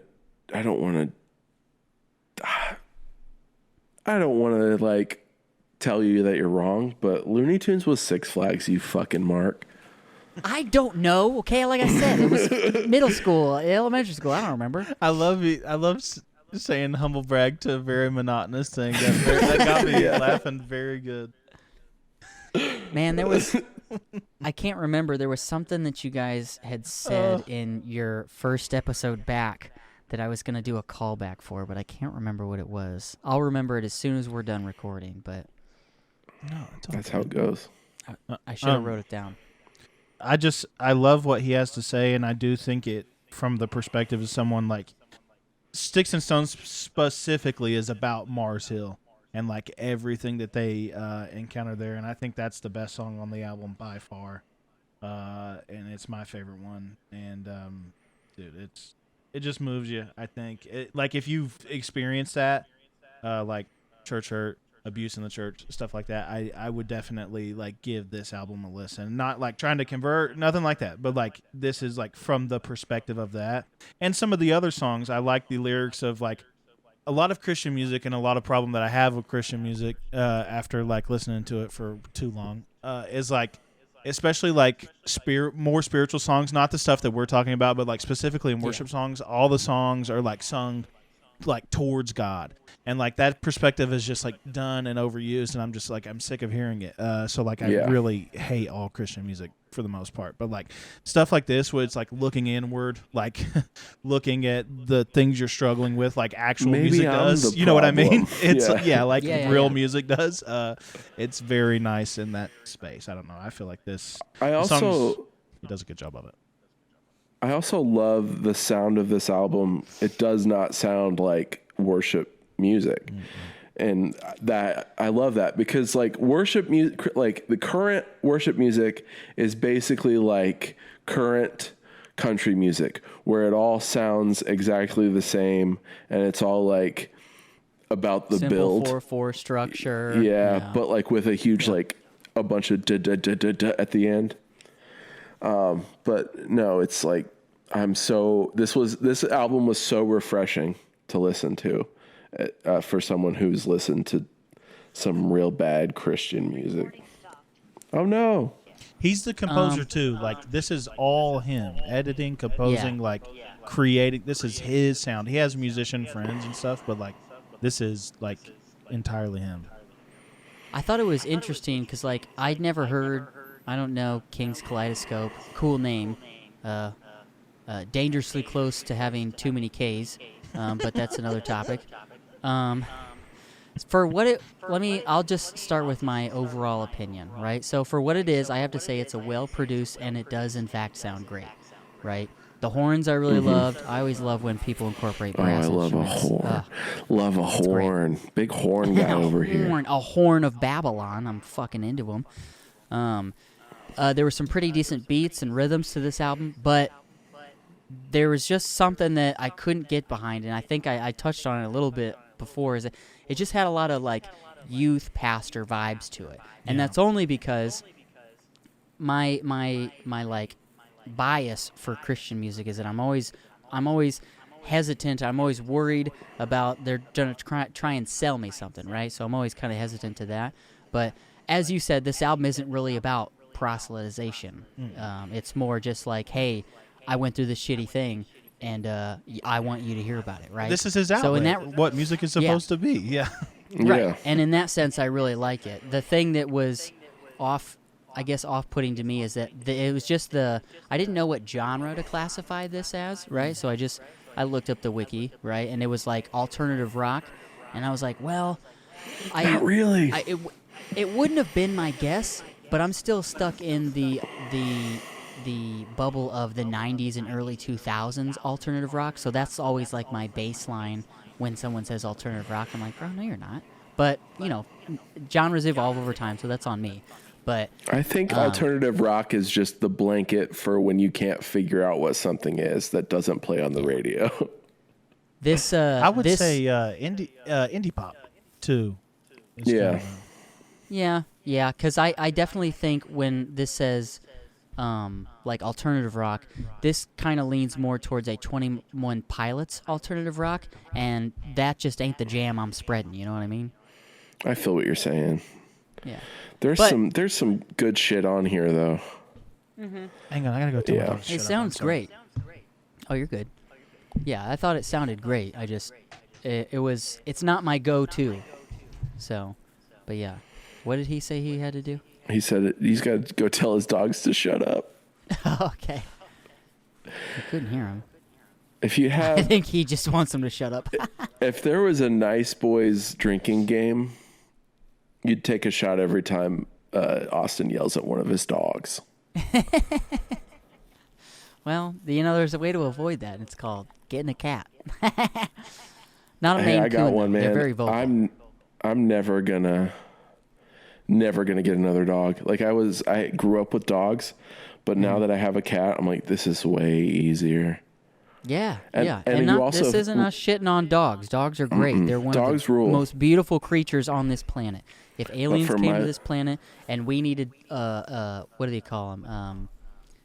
Not adversaries, but like spokesmen, whatever. I'd put a human. Ambassadors. I'd send a fucking dog. Ambassadors, thank you. That is the word. That's the exact word I was looking for.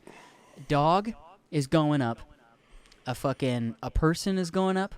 And I think I'd even send like an elephant. I think elephants are pretty intelligent, right? Yeah. Those would be the ambassadors I'd send.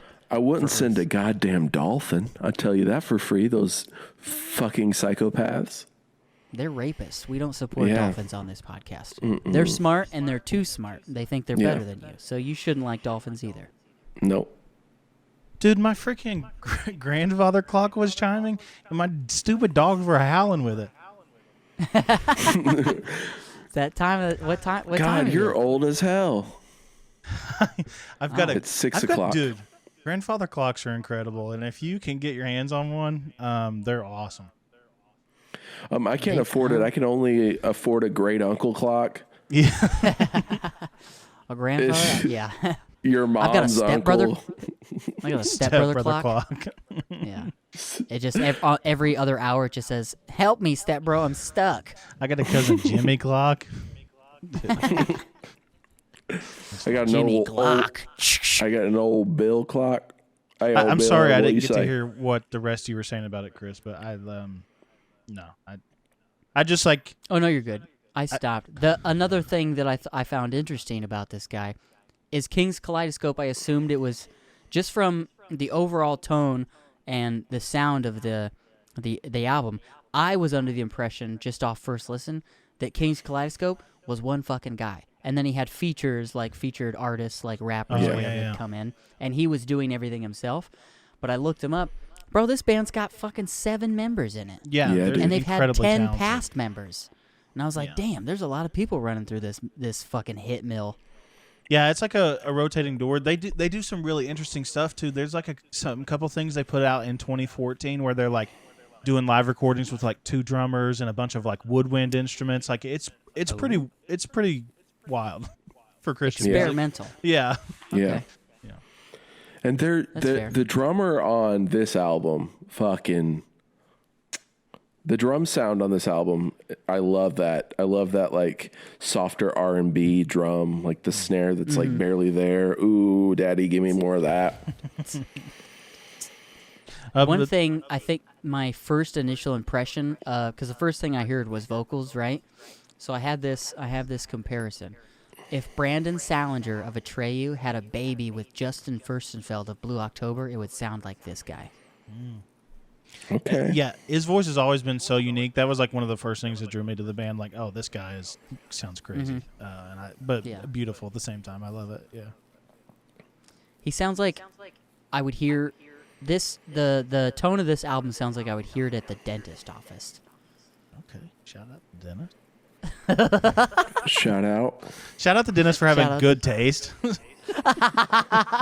out to the dentist. Yeah. I gotta call my dentist. Folks, Humble call brag. your dentist. Come on. You haven't cleaned your teeth. You haven't got your butt checked. Call your dentist. He'll take care Bro, of twice it. a year. That's all it takes. Does twice a year. your dentist Cleaning check your butt, teeth. dude? What? You just said get your butt checked? Your dentist Dentist? checks your butt? Did your dentist not check your butt? Buddy, I think you're getting SA'd at your dentist. What? No, this is a fun bit. This is a good bit. Yeah, I know. I love it. We're doing it. He goes, what? Dentists are predators and you should be careful. If you ever get put under, make sure you record what's happening. Oh, 100%. That's awesome.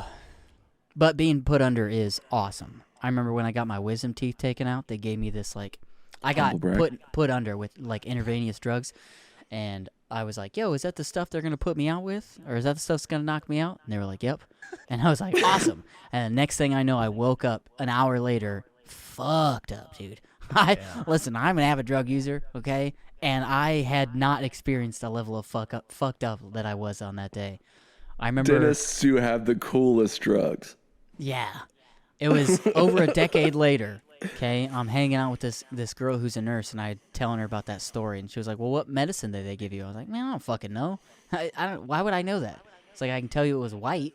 And she goes, pulls it up, and she goes, oh, that's this. And they discontinued that because it was giving people heart attacks. And I was like, oh, Ooh. well, it didn't you do were- it for me. So. You were young and spry. There's like a dentist yeah. sitting somewhere with a cigarette, like, best job I ever had. Right after he checks your butt. Yeah, Yeah, dude. checking their teeth, checking their butts, and then sending them to the Lord. All in a day's work. All of the day's work. That's great. It's a Yeah. living. Uh, But my, but yeah, I think overall, for what it is, it's a great record. I didn't know anything about the drama. I know in the research I did, just looking it up, I saw Mars Hill noted in the thing, but I didn't like. I just saw it's like, Yeah. oh yeah, he was a group leader, or youth, whatever, some kind of pastor at this church. I was like, oh okay, that's cool. Like, that's where you got to start. And then I didn't read any of the rest of it, but Yeah, that's fun. Marcel's That's a fun definitely bit of crazy. There's so much drama. Like, if you're into that stuff, I definitely recommend that podcast. Check it out. There's so many levels to it. Oh, it's crazy. So many levels. Yeah. Hell yeah. Well, My favorite song on this one is Sticks and Stones. I just wanted to put that out there. I love it. it's a great the message. best. Yeah. And also, like, the horns on that one. It's, ooh. And when it leads into that thing afterwards is super fun. The transition to the Yeah. next song. Mm-hmm. I think if I had to pick a favorite song, I'd have to say it's Does It Feel Like Real Love Yet? That one's good. Yeah. Shane, you're It's 22 stupid. seconds long. Yeah. It's just like That a one's filler good. between songs. That one's good. That's a Shane's good like, joke. yeah, I love that. Yeah, dude, that one's good, man. Yeah. Well, it's like my favorite song on the last one I did was Five Score, was that 10-second song where he's like, I just wasted 10 seconds of your life. Yeah, yeah. It's always a funny bit. It's never. It's not a good funny. bit. Danger in the Jungle is real good. I definitely wanted to pick, like, I definitely thought about, like, For Today and some heavier stuff, but, like, lyrically, I just can't get behind it. Like, some of that stuff where it's Right. like, I hate this. I hate it. Yeah, For Yeah. Today I don't is care. probably they're the preachiest one, I think. Yeah. I don't Yeah, care they're how like- hard that they're drop going is. They're pulling shit from the book. Yeah. And just Yeah, they're dropping in there. the It's like, lyricism. hey, just put like Thessalonians chapter 2 all the way through in a Real song, quick, and just we'll put a listen- fucking sweet breakdown on it. Just listen to Elijah the Forerunner until the drop and then turn it off. That's all you need to Yeah, listen that's to. all you need. Because that song freaking rips, but just don't listen to anything else. When Don't need none else. when Austin worked nights and he would drive for a living, when I would visit, I would just take his route with him. And every time we would get tired, we would throw that song on and just like it would roll the windows down and crank it. And Yep. that breakdown rips. Hell yeah. Oh no, it's what was it? Was it For Today? No, I think it was. There's another old metalcore band that is coming back to life after like an 8-year hiatus. Is I it can't August think of- Burns Red? No, they never stopped. But somebody like that just came back with like a 3-part name or something. I know what you're talking. Yeah, I can't remember who. I want to say it had Today in the name, but I can't remember. I just talked about it in a past episode, but I'm a little You've slept since then. Yeah. Been a little more stressed and a little higher since then, so things kind of come and go in the old noggin. Gross. Yeah, it's pretty sticky in there. But anyways, overall, solid record. I'm saying if you're a fan of 21 Pilots, and I'm not saying they're exactly the same. I just think that like the mood and the ambiance that is that both artists utilize is very, very similar. And so I also think like if you're a Christian music fan, they got a little like later Need to Breathe vibe to them. yeah, Like with their I would say like the Hard Love era of Need to Breathe. That's what they kind of sound like to me, but I like them. I'm gonna look in. I've never listened to King's Kaleidoscope before, but I'm definitely gonna do a little dive after this. hell yeah. Yeah. That's what we're doing. We're trying to. The only conversions we're doing is into fandom. What? Hell yeah. Well, Go do you guys listen to have Switchfoot. Any last thoughts? Yeah, I got one or two. No, no, I don't know. I got a whole promo to cut, motherfucker. God, I wish that Steve could have dropped F's. Dude, on his Monday would have Night been Raw. iconic. They do it in that Vader video from other stuff where he said cusses, and it's very funny. Yeah, I love it. I'm really excited to see that one. Yeah, I'll send it to you. Hell yeah. All right, so one of the things that I've been doing, I don't think I've ever done it with you guys because I normally reserve it for bands, but would you guys like to play a game? Hell yeah. Yes. brother. All right, so all the games that are a potential to play, or were all made up by us for the show. They revolve around music.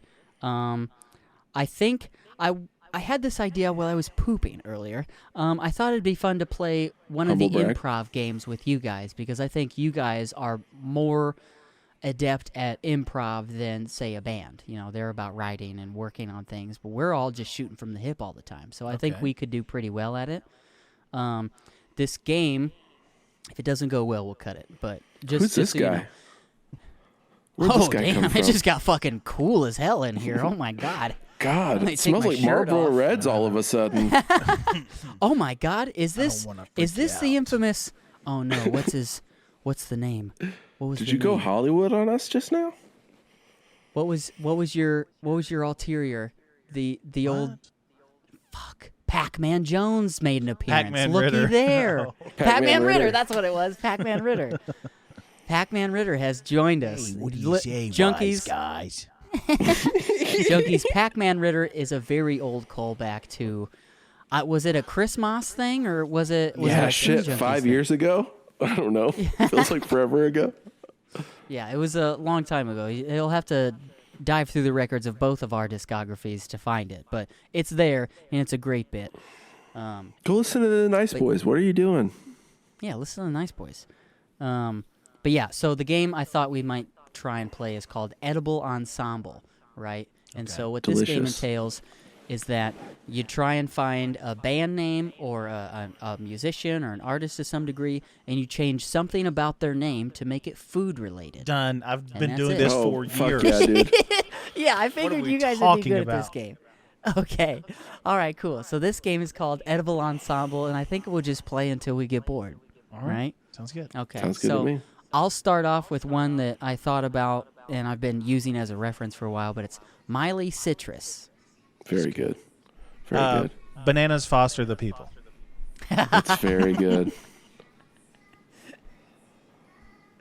Cold Stone Temple Pilots. Ooh, that one's good. Hell yeah. Let's go with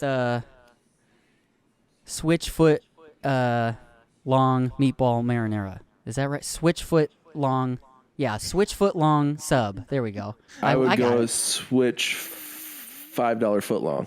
Switchfoot. $5. There we go. That's the one. Switch There you go. $5 foot long.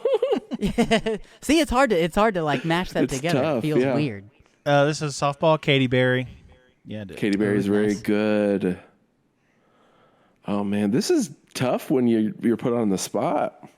I know. That's why it's hard to play, like, because as I just told an old, my past interview, I was like, it's a great game, but it's better if people have, like, time to think about it, because the number one rule of radio is don't have dead air. And that's what a Yeah. lot of this is. You just got to, like, try and think.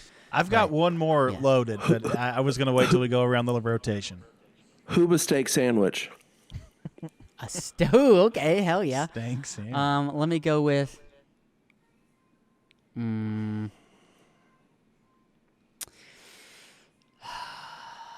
Ooh, see, this is where it's.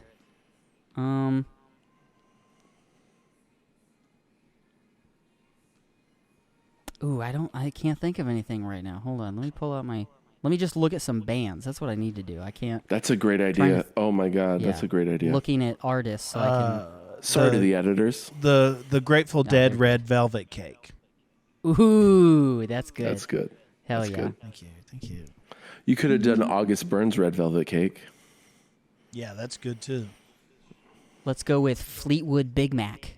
Very good. Let's do piss for kiss.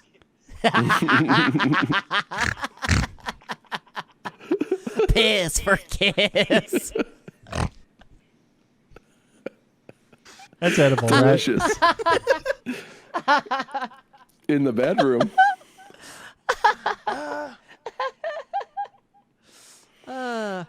Fish tacos. Okay, yeah. For fish, Yeah. yeah. Yeah. Let me go with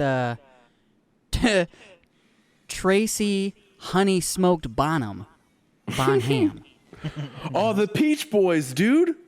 There you go. Hell Boys. yeah. Pearl Hell Jam. yeah. Ooh, boo. Okay, there's one rule to this game, and you can't use bands that already have food in there. No food okay, fighters. I apologize. No, yeah, you got it. Green eggs and ham day. That was good. Mumbo Sauce number 5. Ooh, there That's we not go. a band name, but it's a good song. Lou Bega, shout out. Let me go with. Oh man, this is. I'm starting to. Englewood smoked bacon. Wings of Leon. Ooh, bro. Buffalo Wild these Wings are all, of Leon. These are all about to become like pop-up like restaurants. You know, nothing will get my money faster than a punny name for a business. Oh, 100%. There's a place in town called Super Saiyan, and it's a Dragon Ball Z themed ramen restaurant. That's fucking sick. All right, I got one more. Let's go Blue Octo Burger. Velveeta Underground. That's a Breathe stretch. Carolina Reaper Pepper. That's very good. CeeLo Green Bean Salad. Green bean casserole. CeeLo green bean. See you driving around town with a cream of mushroom soup and French fried onions. French fried onions. But now I'm having fun looking at ones that aren't food names, but also are, like Blondie. Like that's a brownie with the Yeah. You know, I don't know, cream. That's Fries against. Cream. Oh, you could just say heavy Fries cream. Against is good, dude. Fries against, yeah. Broccoli Rob Thomas, dude. Boom. I've done it. I won. I'm out. I want to find one more. Can we all get one more? And then I can get one more, I end it. think. I want it to be good, though. I know, that's what I'm looking for too.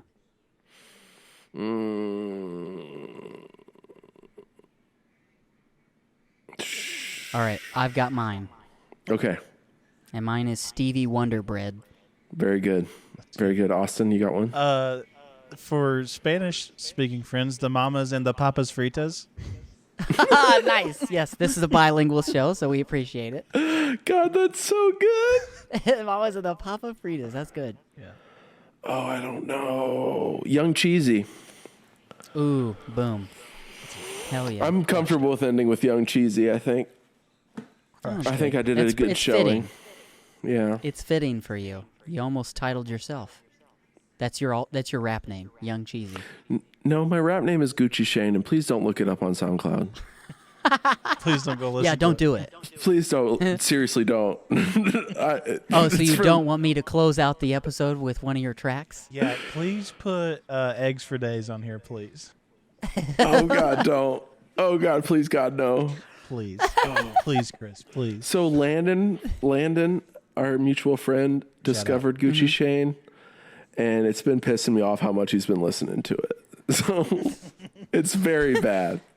See, this is a thing I was thinking about earlier today, is that like you have all the support from your friends to pursue the passions, like we have friends that support us in our podcast endeavors, right? Yeah. But for the most part, I don't think that our friends listen to us on a weekly basis because they're our friends and like they don't want to like listen to us all the time. They see us, right? They see us out and about, and so they'll just ask about it. And I was like, yeah, it's great. We have the support of our friends, but they're not fucking listening to us. Yeah. And I get it. Except for Landon. Landon listens to us a lot. Yeah, and that was the point I was going to make is like it would be weird if your friends were like super supportive, you know, like, oh, bro, when you said this, it was so funny. It's like, whoa, but hey, I love you, but you're getting like stalkery, and I listen. I love What the are you, energy. Nardwuar? But I need you to dial it back. To be fair, Landon loved us before we became friends, so like you can't. No, that's true. That's That true. is true, yeah. Pickleback, by the way. Just And I thought of love that Landon. one. Ooh, There you go. That Yeah, was he good. listened to us for like 10,000 hours, and I love you, Bubba. Thank you so much. That's Yeah, Shout we out were to his Landon. top Spotify podcast last year. that's incredible. 10,000 Thank minutes. you so much. It's very humbling. If you want to know who Landon is, you can go back and listen to the Synthwave panel episode on the Tune Junkies podcast. He's as gay for the Nice Boys as he is for the Midnight. That was the band he picked, and the Midnight. Shout out to the Midnight, they're fucking fantastic. But yeah, Landon's a cool dude. Landon's a good guy. Yeah, definitely. I think he's Shout out. got a podcast. I don't know if he's doing it as regular, but the Wrestling Shooting Society, is it something Yeah, like that? we were on Yeah, that. Shoot We were Wrestling on that. Society. Yeah. We were on that for the WrestleMania episode. That was. Yeah. I don't think that the other host was ready for our Yeah, I don't think shenanigans. Kyle liked us, but we went in. there. We did our we thing. did what we did. We did what we You did. did what you did, and that's always take over the show. You guys are like conquistadors of podcasting. That's what they call us. I mean, That's the next that- shirt. The that's Nice gonna Boys, be the it. conquistadors of podcasting. That's so good. it's very problematic. Bro, I've been giving you guys taglines left every episode we do together. I think I come up with a nice little tagline for you. That's Yeah, my support that I definitely. give. And it doesn't go appreciate that. unnoticed. It doesn't go unappreciated. All right, so let's wrap this up. What have you guys been listening to lately? God, dude. David Allen Coe, Hank Williams Jr., dude.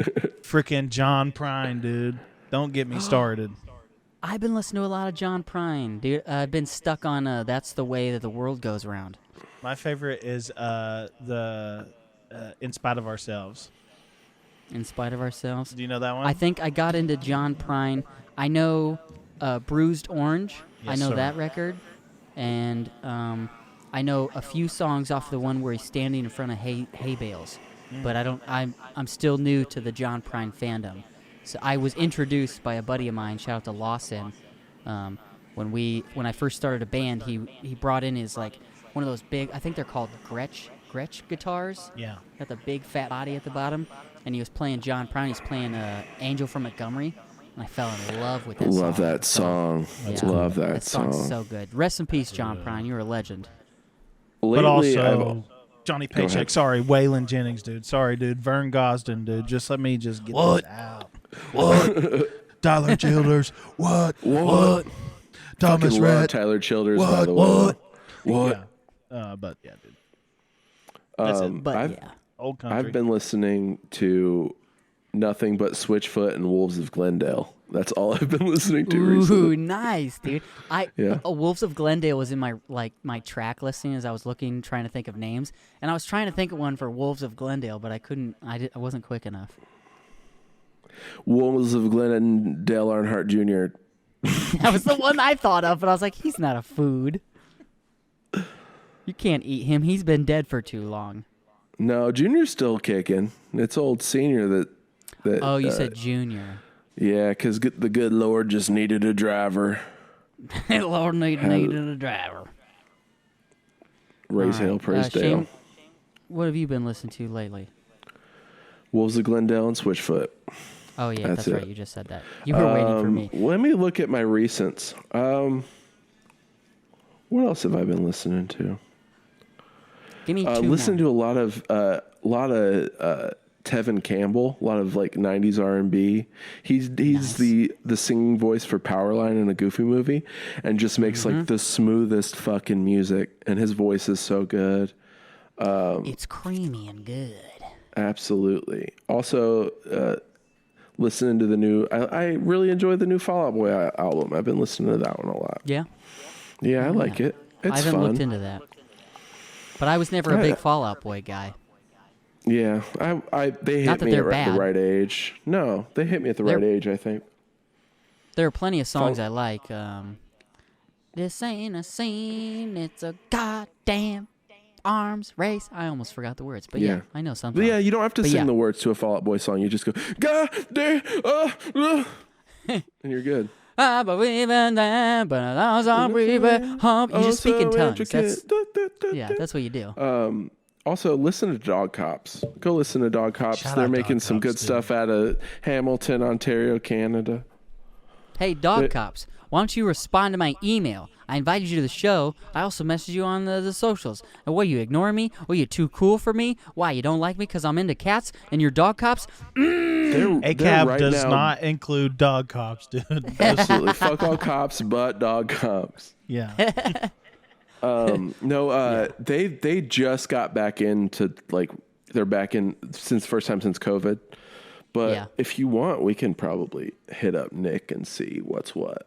I think they'd have a good time on your show. Nick is fucking hilarious. He's our bass player. Yeah. It might just be because I think that they may have been on hiatus when I tried to reach out to them, and they were just like, well, no, not right now. So, Yeah. yeah.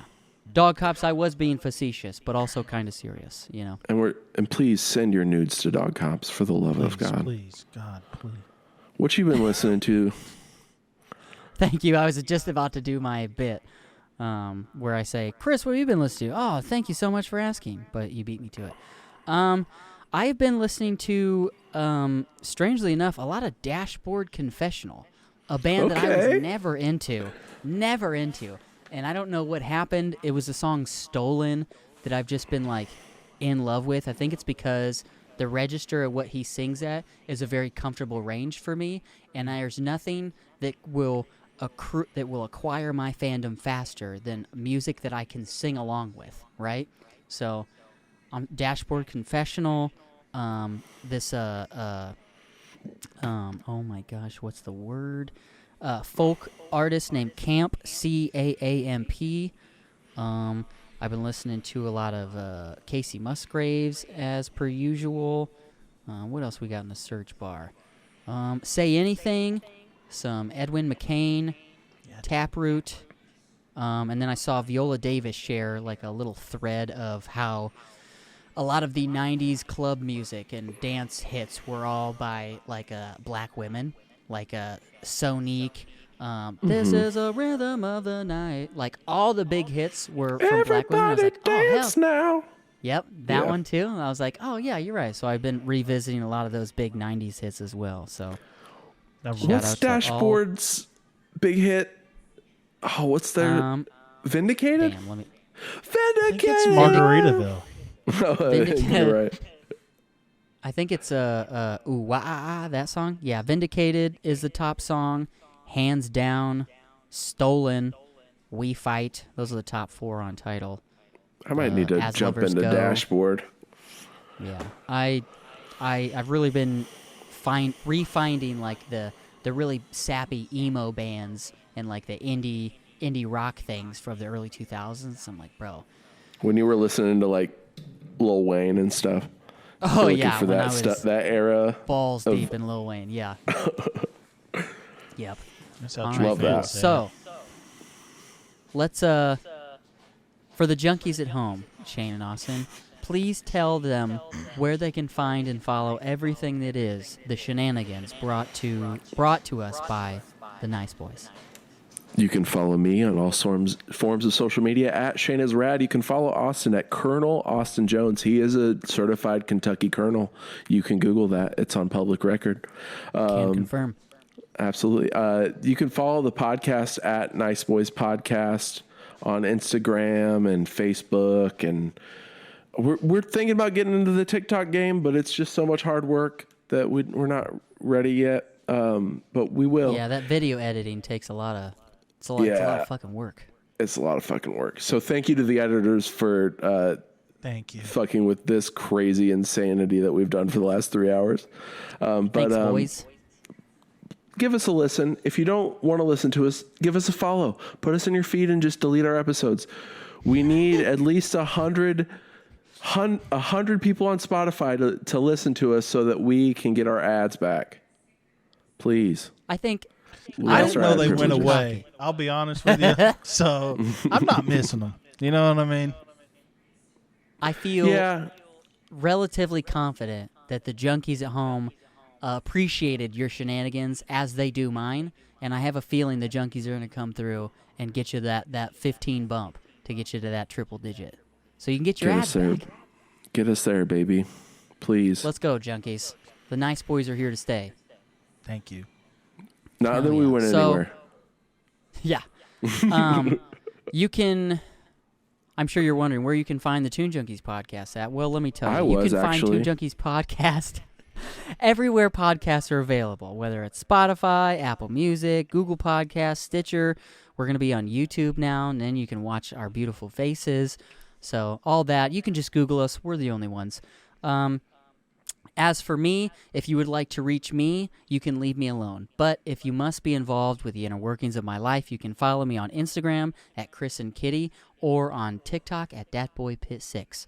So yeah, I think we may have a TikTok by the time these come out. So you can follow us on TikTok at Tune Junkies Podcast as well. Hell yeah. Where we at? Oh yeah, I gotta do this thing. So, hey, Junkie, do you have a band that you think deserves recognition? Are they fun? Do they make good music? Do you think they would appreciate me and my shenanigans? Send them my way, okay? Email us at tunejunkies.podcast.com. Send me links. Don't just send me a name, okay? That would be stupid, okay? Give me a link. At the bare minimum, just one link. Even if it's just a one social, I'm smart enough. I can find them on the streaming platforms. I appreciate it a lot. So send me your friend's band. You know, they deserve some love, probably, if they're good. You know, if they're not, then they can wait to be on the show. But you know, let me know. We're about supporting the DIY, the underground, the people that deserve recognition. So email us. I'll be here waiting. So with all that being said, oh yeah, all genres are welcome as well in that regard, except for bro step. Okay, everyone's got boundaries. That's one of mine. So, this has been a Tune Junkies podcast. My name is Chris. They have been the Nice Boys, and we'll see you on the next episode.